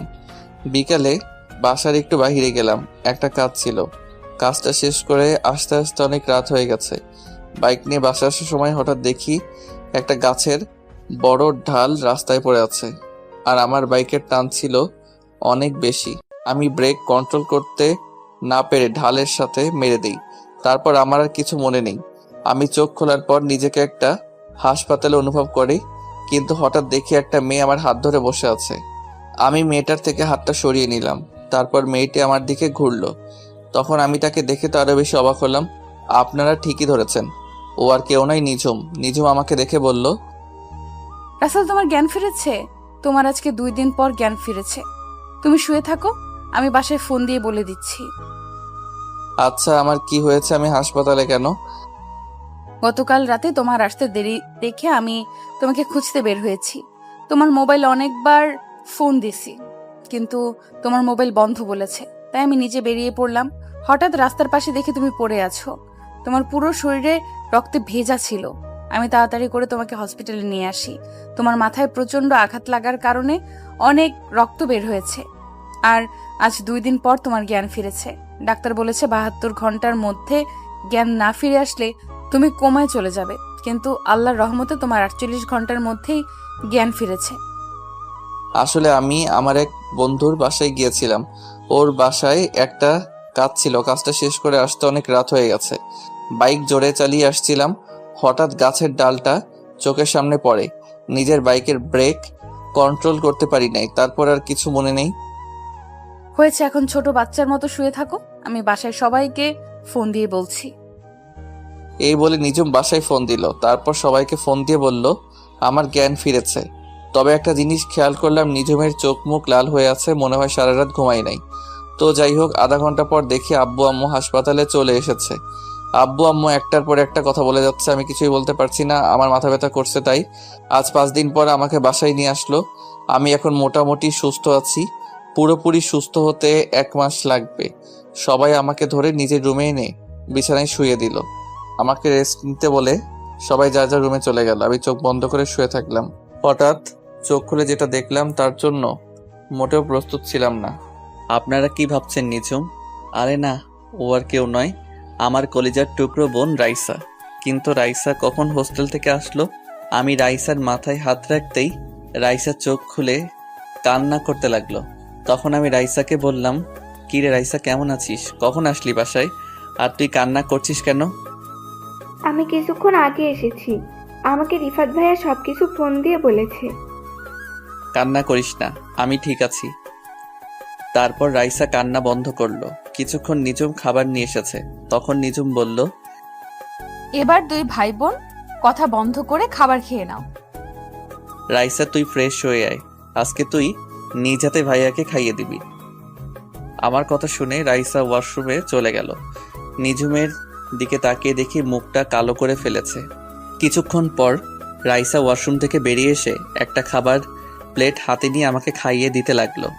নিঝুম আর দাঁড়িয়ে না থেকে রুম থেকে বেরিয়ে গেল। খাবার খাওয়ার পর রাইসা আমাকে ওষুধ খাইয়ে দিল। তারপর কিছুক্ষণ কথা বলে রাইসা বিদায় নিয়ে চলে গেল, কারণ রাইসার সামনে পরীক্ষা। দেখতে দেখতে 1 সপ্তাহ চলে গেল। এখন মোটামুটি সুস্থ আছি। নিঝুম যখন আমার রুমে খাবার নিয়ে আসে তখন আমি আম্মুকে ডাক দিই আমাকে খাইয়ে দেওয়ার জন্য। এতে নিঝুম অনেক কষ্ট পায়। নিঝুম প্রতিদিন থানায় যায়। আকাশ ছেলেটার সাথে কথা বলতে দেখি না, সব সময় কেমন যেন মনমরা হয়ে থাকে। ও, আপনাদের তো বলতে ভুলে গেছি, আখি মাঝে মাঝে এসে আমাকে দেখে গেছে। একদিন সকালবেলা সবাই মিলে নাস্তা করছি, তখন নিঝুম বলল, আন্টি, আমার এক বান্ধবীর বিয়ে, আমাকে অনেক জোর করে বলছে যাওয়ার জন্য। এখন তুমি বলো, আমি কি যাব? এটা আবার আমাদের জিজ্ঞেস করা লাগে? তবে তুমি একা যাওয়ার দরকার নেই, সাথে কাউকে নিয়ে যাও। তাহলে রাসেল, তুমি নিঝুমের সাথে যাও, মেয়েটা একা একা যাবে? আম্মু, উনি একজন থানার এসআই, ওনার তো ভয় পাওয়ার কথা, উনি তো সাথে পুলিশ নিয়ে যেতে পারে। আর একটা কথা, আমি বিনা দাওয়াতে কোথাও যাই না। ফারিয়া তোমাকে সাথে করে নিয়ে যেতে বলছে। আপনি কোন ফারিয়ার কথা বলছেন? আমি ফারিয়া নামে কাউকে চিনি না। তুমি এই কয় বছরে ফারিয়াকে ভুলে গেছো? আমরা তো 3 জন বান্ধবী একসাথে থাকতাম, রিয়া, ফারিয়া এবং আমি। হ্যাঁ, চিনতে পারছি। ওই দেমাগি মেয়ের বিয়েতে আমি যাব না, যে মানুষকে মানুষ মনে করে না। যে 2 মেয়ে আপনার বান্ধবী, তাদের ভিতরে অহংকারে ভরা। রিয়া অহংকারী, কিন্তু ফারিয়া আগের থেকে অনেক চেঞ্জ হয়ে গেছে, তাই তো সে তোমাকে নিয়ে যেতে বলছে। আমি যাব না, আপনি পারলে সাথে পুলিশ নিয়ে যান। বাবা রাসেল, মেয়েটা যখন এত করে বলছে তাহলে ওর সাথে যা, মানুষ সব সময় একরকম থাকে না। ঠিক আছে, শুধু তোমার কথাই যাব, তবে বিয়েবাড়িতে আমাকে কোনো উপদেশ দিতে পারবে না। আমি আমার মতো থাকবো। ঠিক আছে, আমি তোমাকে কোনো উপদেশ দিব না, তুমি তোমার মতো করে থাকো। ঠিক আছে, তাহলে কোন সময় যাবেন? সন্ধ্যায় ওর বাসায় যাব।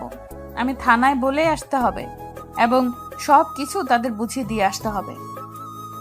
আমি ঠিক আছে বলে নিজের রুমে চলে আসলাম। রুমে এসে একটা জামা গায়ে দিয়ে বাসা থেকে বেরিয়ে বাইক নিয়ে মার্কেটে গেলাম। মার্কেট থেকে একটা উপহার কিনে নিলাম। উপহার কিনে বাসায় চলে আসলাম। এবার আসি ফারিয়ার কথায়। ফারিয়া মেয়েটার সাথে আমি তেমন কথা বলতাম না। মেয়েটা একটু দেমাগি, গরিবদের দু চোখে দেখতে পারতো না, সবসময় বাবার ক্ষমতায় চলতো। আমার নামে অনেক মিথ্যা কথা বলছে নিঝুমের কাছে, কিন্তু নিঝুম তার কথায় দাম দেয় নাই। তো যাই হোক, সন্ধ্যায় রেডি হয়ে রুম থেকে বেরিয়ে নিচে আসলাম। কিছুক্ষণ পর নিঝুম সিঁড়ি দিয়ে নিচে নেমে আসলো, কিন্তু নিঝুমকে দেখে আমি তো পুরো অবাক হয়ে গেলাম, কারণ নিঝুম বোরখা পরেছে। নিঝুম নিচে এসে আমাকে বলল, এভাবে তাকিয়ে আছো কেন? না মানে আপনি হঠাৎ বোরখা পরলেন যে? কেউ কারো বিয়েতে গেল তো অনেক সাজুগুজু করে, আপনি তো কিছুই করলেন না। আমার সাজুগুজু করতে ভালো লাগে না, তাই বোরকা পরে আসলাম।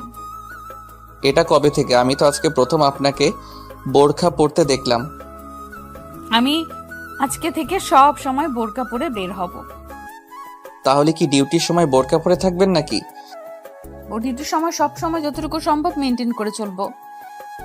ঠিক আছে, এখন বের হন। এই বলে আমি বাসা থেকে বেরিয়ে আসলাম।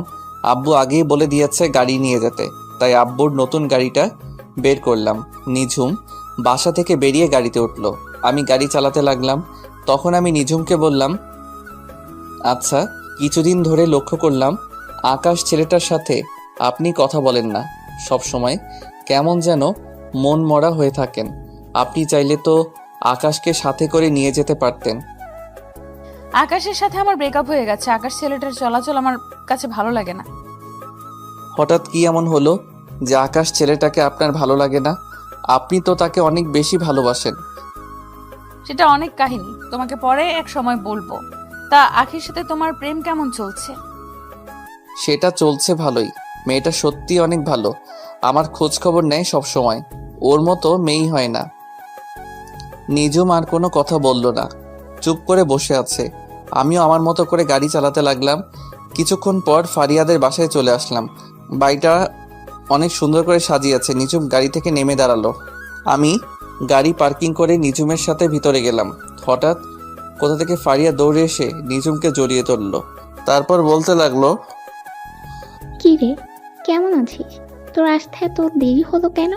এসআই বান্ধবী তাহলে বুঝি আসলো আমার বাসায়? তুই এত করে বলছিস, না এসে বুঝি পারি? বল কেমন আছিস? আমি তোকে অনেক বেশি ভালো আছি। আর রাসেল, তুমি কেমন আছো? এখনো কি আমার উপর রাগ করে আছো? আমি ভালো আছি। রাগ করে কি হবে? আপনি তো আগের থেকে অনেক চেঞ্জ হয়ে গেছেন। আপনার জন্য আমার তরফ থেকে ছোট্ট উপহার। ধন্যবাদ। তো এখানে দাঁড়িয়ে থাকবি? চল ভেতরে চল, আব্বু আমার সাথে দেখা করবি। সেটা তো করব, কিন্তু তুই হলুদের শাড়ি পরে এখানে আসলি কেন? তোকে দূর থেকে দেখে বসে থাকতে পারি নাই, উঠে চলে আসলাম। হয়েছে, এখন চল তোর আব্বু আম্মুর সাথে দেখা করে আসি। রাসেল, তুমি কি যাবে আমাদের সাথে? না, তোমরা যাও, আমি একটু চারপাশ ঘুরে দেখি। নিঝুম ঠিক আছে বলে ফারিয়ার সাথে ভিতরে চলে গেল। আমি ফারিয়াদের বাসার চারপাশ ঘুরে দেখতে লাগলাম। কিছুক্ষণ পর হঠাৎ মোবাইলে একটা মেসেজ আসলো। মোবাইল হাতে নিয়ে দেখি মায়াজাল আইডি থেকে মেসেজ আসলো। নীল রঙের পাঞ্জাবিতে তোমাকে অনেক সুন্দর লাগছে। বিয়ে বাড়িতে মেয়েরা দেখলে পাগল হয়ে যাবে। তুমি জানলে কেমন করে আমি যে নীল পাঞ্জাবি পরেছি আর আমি বিয়ে বাড়িতে এসেছি? কারণ তুমি যার বিয়েতে এসেছো সে আমার বান্ধবী। তার মানে তুমি এই বিয়ে বাড়িতে আছো? তাহলে সামনে আসো, তোমাকে সামনাসামনি দেখি। সময় হলে একদিন ঠিকই তোমার সামনে যাব। আর হ্যাঁ, তোমার সামনে থাকলে কানের নিচে একটা ফোঁটা দিয়ে দিতাম, যেন কোনো মেয়ের নজর না দেয়। তাই নাকি? তা সেই সময়টা কোন সময় আসবে? অপেক্ষা করো, খুব তাড়াতাড়ি তোমার সামনে আসবো। ভালো থেকো, পরে কথা হবে। এই বলে মায়াজাল অফলাইনে চলে গেল। আমি একটা চেয়ারে বসে মোবাইল টিপতে লাগলাম। হঠাৎ একটা জায়গায় চোখ পড়ল। দেখি নিজুম একটা ছেলের সাথে হেসে হেসে কথা বলছে। তার গায়ে এখন আর বোরখা নেই। ও আরেকটি কথা, নিজুম গাড়ি থেকে নেমে মুখের মেকআপ সরিয়ে ফেলছে। এমনভাবে ছেলেটার সাথে কথা বলছে যেন অনেক দিনের চেনা। আমি তাদের দিকে না তাকিয়ে নিজের মতো করে মোবাইল টিপতে লাগলাম। দেখতে দেখতে অনুষ্ঠান শুরু হয়ে গেল। যে যার মতো করে ফারিয়াকে খাইয়ে দিচ্ছে এবং মুখে হলুদ লাগিয়ে দিচ্ছে। কিছুক্ষণ পর নিজুম ওই ছেলেটাকে নিয়ে স্টেজে উঠল। আমি মনে করছিলাম নিজুম আমাকে নিয়ে উঠবে, কিন্তু আমার ধারণা ভুল প্রমাণিত করে ওই ছেলেটাকে নিয়ে উঠল। দুজনে মিলে অনেক মজা করে ফারিয়াকে খাইয়ে দিল। কোথা থেকে একটা মেয়ে আমার সামনে এসে বলল, হাই, আমি আরোহী। তোমাকে অনেকক্ষণ দেখলাম এইভাবে চেয়ারে বসে আসছো, তোমার সাথে কেউ নেই? আছে, ওই যে স্টেজে যে ম্যাডামকে দেখছো, ওনার বডিগার্ড হয়ে এসেছি। আর আমি রাসেল। তুমি দেখতে অনেক সুন্দর, একটা কথা বলি, রাখবে? ঠিক আছে, রাখার মতো হলে অবশ্যই রাখবো। আমার সাথে কেউ নেই, আমার সাথে স্টেজে উঠবে? প্লিজ মানা করো না। আমি ঠিক আছে বলে আরোহীর সাথে স্টেজে উঠলাম। নিজুমের চোখ মুখ লাল হয়ে আছে। আমি নিজুমের থেকে চোখ সরিয়ে ফারিয়ার পাশে গিয়ে বসলাম। তখন ফারিয়া বলল, কি রে আরোহী, তুই রাসেলকে চিনিস? দুজনে একসাথে আসলি। ওনাকে চিনি না, তবে মাত্র পরিচয় হলো। তার মানে তুমিও রাসেলকে চিনো? চিনবো না কেন, রাসেল আর আমি একসাথে কলেজে পড়ছি। কিন্তু রাসেল বলল ও নাকি তোমার এসআই বান্ধবী। রাসেল তোর সাথে মজা করছে। রাসেল কলেজেও সবার সাথে একটু বেশি দুষ্টুমি করতো। হয়েছে, এবার কথা বলা বন্ধ করে হা করেন, এখনো অনেক লোক বাকি আছে। এই বলে আমি ফারিয়ার হাতে একটু হলুদ লাগিয়ে দিলাম, তারপর মিষ্টি খাইয়ে দিলাম। হঠাৎ মনে পড়ল আরোহীর সাথে একটু দুষ্টুমি করি। আমি এক টুকরো মিষ্টি আরোহীর মুখের উপর ধরলাম। আরোহী হা করার সাথে সাথে আমার মুখে ঢুকিয়ে দিলাম। মেহমান সবাই হাসতে লাগলো, শুধু একজন ছাড়া। সেই মানুষটাকে আপনারা ভালো করে জানেন। সব কিছু শেষ করে আমি স্টেজ থেকে নেমে আসলাম। হঠাৎ নিজুম আমার হাত ধরে ছাদে নিয়ে গেল। তারপর নিজুম এমন কিছু করবে সেটা দেখে আমার মাথা পুরো গরম হয়ে গেল। নিজুম আমাকে ছাদে নিয়ে আমার ঠোঁটের সাথে ঠোঁট লাগিয়ে কিস করতে লাগলো। আমি নিজুমকে জোর করে ছাড়িয়ে ঠাস করে 2টা থাপ্পড় মেরে দিলাম। তারপর আমি বলতে লাগলাম, তোর সাহস কি করে হয় আমাকে কিস করার? রাসেল, আমি তোমাকে ভালোবাসি। আমি তোমাকে অন্য মেয়ের সাথে সহ্য করতে পারি না। তোর মতো মেয়ের মুখে ভালোবাসা মানায় না। তুই একটা খারাপ মেয়ে। তোর একটা দিয়ে হয় না, তোর 4-5টা লাগে। তুমি আমাকে এমন কথা বলতে পারলে? আমি কোন দিক দিয়ে তোমার কাছে খারাপ? সেটা তুই ভালো করে জানিস। তোকে নতুন করে বলতে পারবো না, তুই চিন্তা করে দেখ। না, আজকে তোমাকে বলতে হবে। আমার জানা মতে আমি কোনো খারাপ কাজ করি নাই। তাই নাকি? আকাশের সাথে কিস করা, আকাশের সাথে প্রতিদিন মোবাইলে যে রোমান্টিক কথাগুলো বলছিস, যেটা মুখ দিয়ে প্রকাশ করার মতো না, এখন আকাশকে ছেড়ে দিয়ে নতুন আরেকটা ধরছিস, তারপরেও বলবি তুই ভালো মেয়ে? তারপরেও বলবো আমি ভালো মেয়ে। এতদিন যা কিছু হয়েছে সবকিছু অভিনয়। আর কত কথা লুকাবি? আর তোর মতো মেয়েকে আমি ভালোবাসতে পারবো না। আমি আকিকে ভালোবাসি। না, তুমি আমাকে ছাড়া অন্য কাউকে ভালোবাসতে পারবে না। তুমি শুধু আমার। আজকে তোমাকে সবকিছু খুলে বলবো। আমাকে সবকিছু খুলে বলবি মানে? যা বলবি সোজাসুজি করে বল। আকাশ হলো আমার থানার একজন পুলিশ। আকাশকে আমি বলি তোমার সামনে কিছুদিন অভিনয় করার জন্য। আমি দেখতে চেয়েছি আমাকে অন্য কারোর সাথে দেখলে তুমি কেমন রিয়্যাক্ট করো। তার থেকে আরো একটা কথা শুনলে তুমি বেশি অবাক হয়ে যাবে। কি কথা যেটা শুনলে আমি অবাক হয়ে যাব? তুমি এত বছর যে মায়াজাল আইডির মানুষটার সাথে কথা বলে আসছো, ওই মানুষটা আমি। কি? তার মানে ওই আইডির মেয়েটা তুই? সবকিছু বুঝলাম। তাহলে তুই আকাশকে ওই দিন কিস করলি কেন? আরে পাগল, ওই দিন তোমাকে দেখানোর জন্য আমি আর আকাশ এভাবে দাঁড়িয়েছি যেন তুমি বুঝতে পারো আমি আকাশকে কিস করছি। তার মানে এতদিন আমাকে বোকা বানিয়ে আসছো?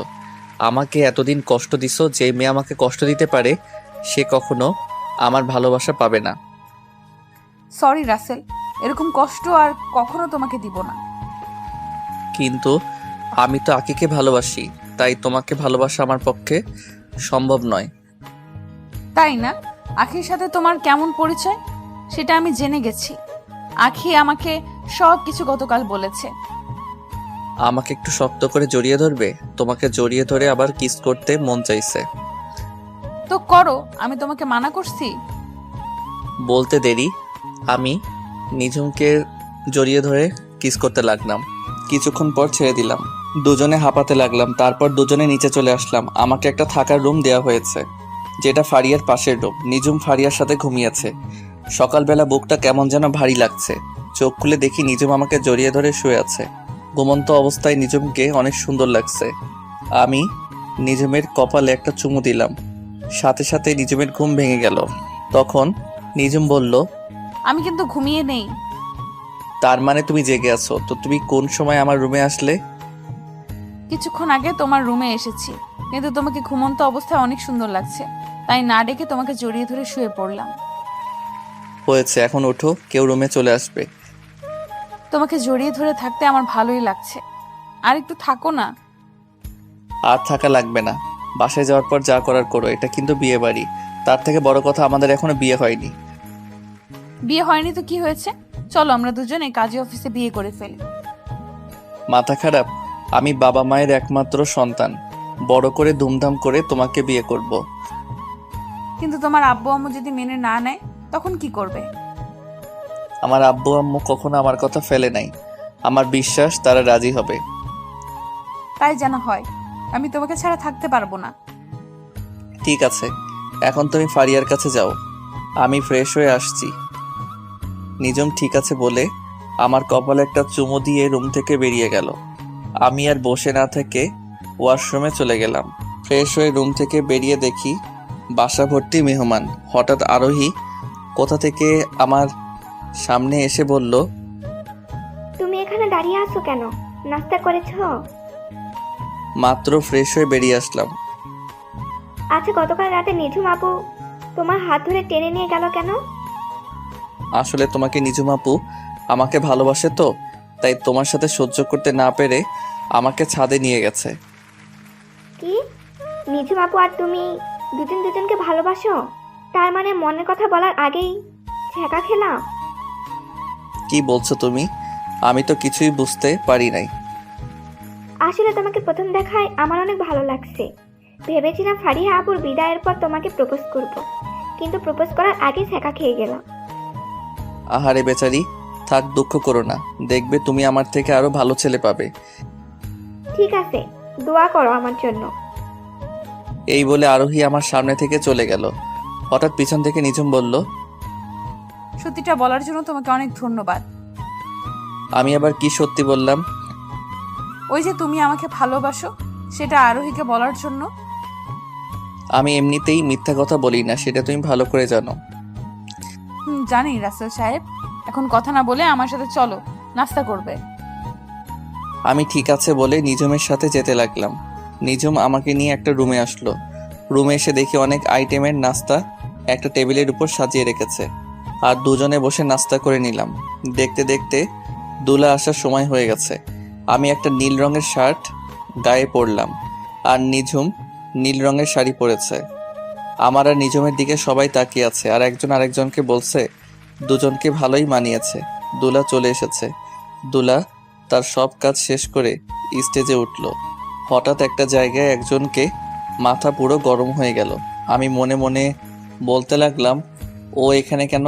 তার মানে দুলার সাথে এসেছে। দুলার সাথে যে এসেছে সে আর কেউ নয়, রিয়া। কিন্তু রিয়া এখানে কেন? তার মানে দুলার আত্মীয় রিয়া। আমি রিয়াকে দেখে না দেখার ভান করে অন্যদিকে চলে গেলাম। দুলা ভিতরে এসে স্টেজে উঠে বসলো। তারপর কাজী সাহেব বিয়ে পড়ানো শুরু করলো। বিয়ে পড়ানো শেষ, এবার খাওয়া দাওয়ার পালা। আমি নিচে দাঁড়িয়ে না থেকে ছাদে চলে এলাম। হঠাৎ কেউ একজন পিছন থেকে বলল, আরে তুমি ছাদে একা একা দাঁড়িয়ে আছো কেন? নিঝুম আপু তো আমাকে খুঁজতে আসে নিশ্চয়ই। বাড়ি ভর্তি মেহমান, নিচে ভালো লাগছে না তাই ছাদে আসলাম। ও চলো, খাবার খাবে না? তুমি যাও, আমি একটু পরে আসতেছি। আরোহী ঠিক আছে বলে নিচে নেমে গেল। আমি কিছুক্ষণ পর ছাদ থেকে নিচে নেমে আসলাম।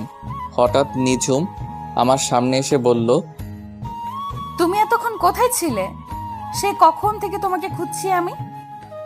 আসলে দুলার সাথে রিয়াকে দেখে মাথাটা গরম হয়ে গেছে, তাই ছাদে চলে গেলাম। ও এই ব্যাপার। আমার সাথে কথা বলতে এসেছি রিয়া, কিন্তু আমি তার সাথে কোনো কথা বলি নাই।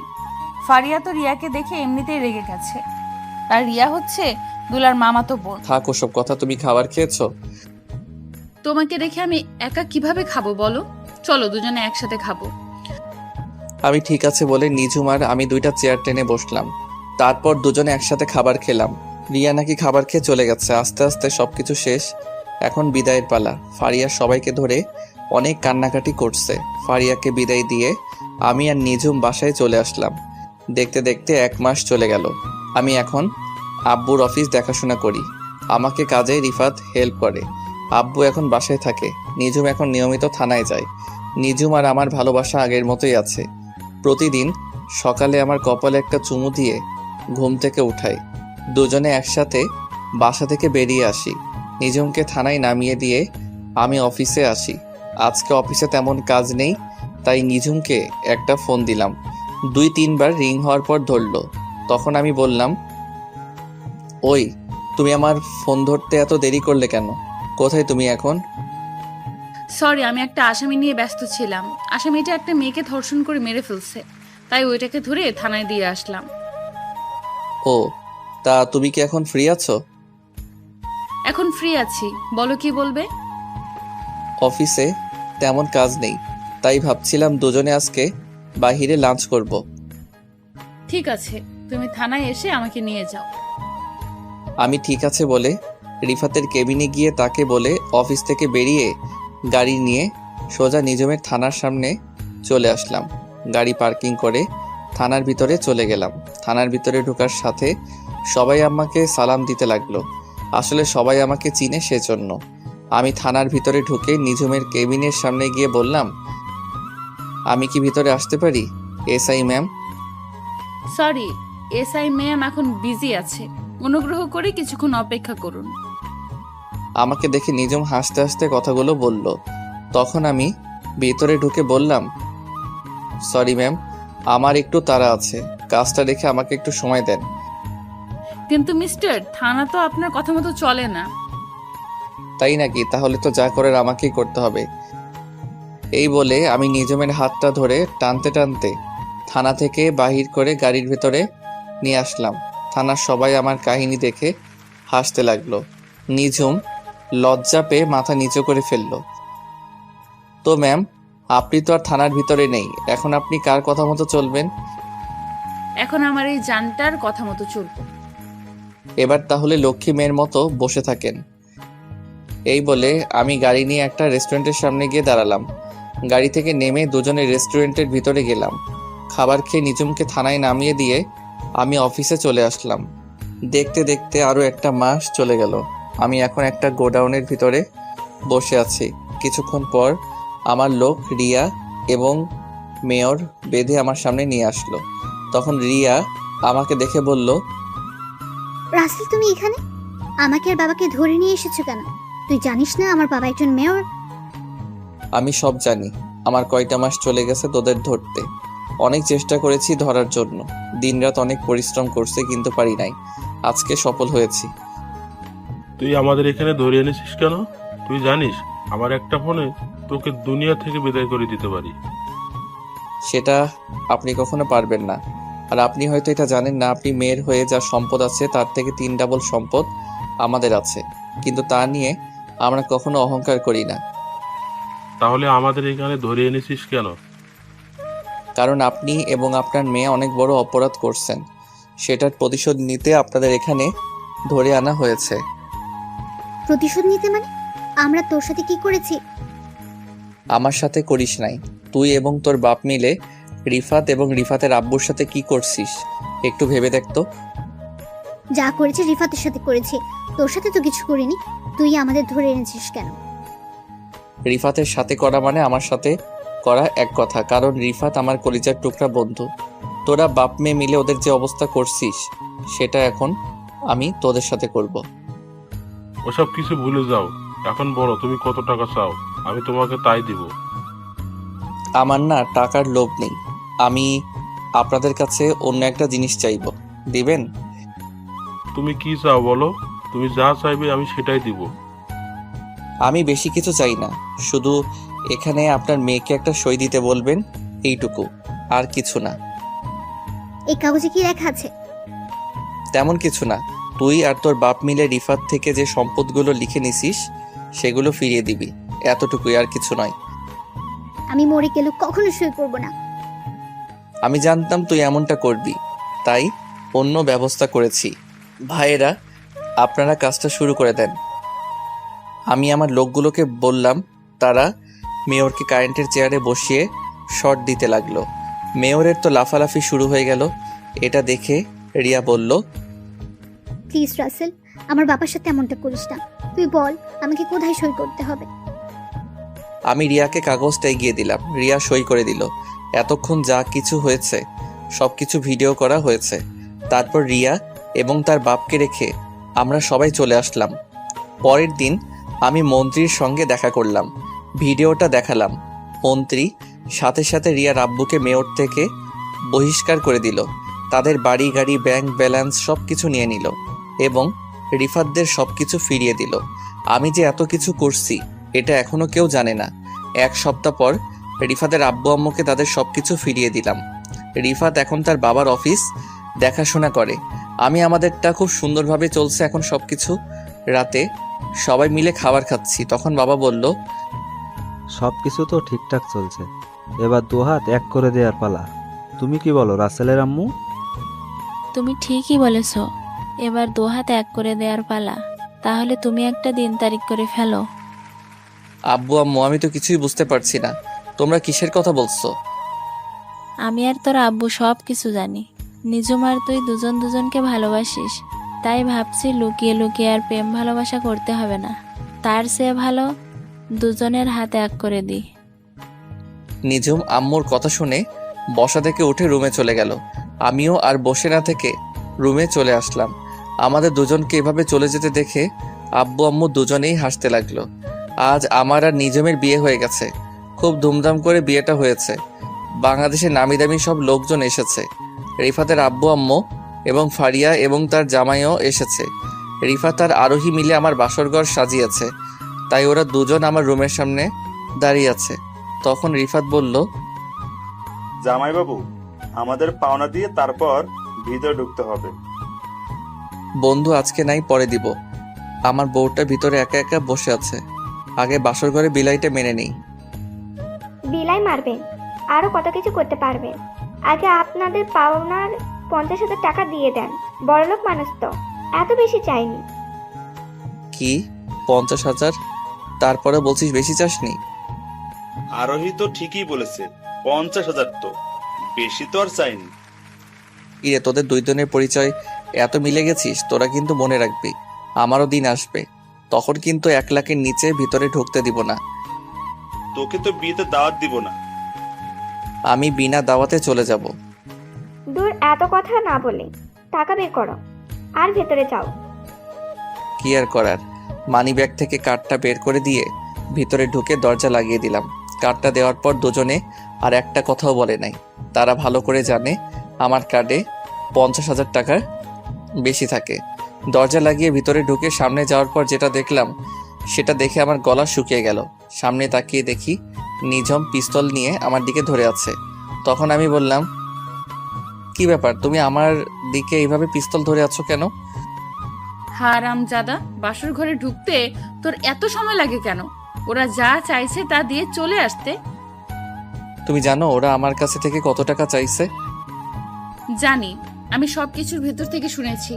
রাত বাজে 2টা, 2 ঘন্টা পর সকাল ভোর হয়ে যাবে। বাসর করবে কখন?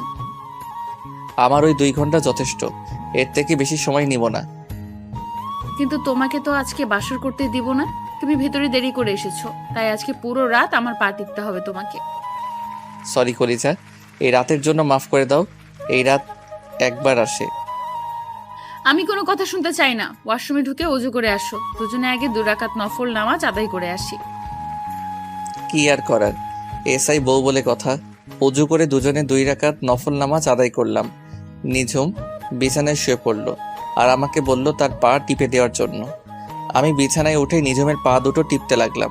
কিছুক্ষণ পর আমাকে বিছানায় ফেলে দিয়ে গলা চেপে ধরে বলল, ওই হারামি, আমি যেটা বলবো তুমি কি তাই করবে নাকি? তুমি তো বলছো তোমার পা টিপে দেওয়ার জন্য।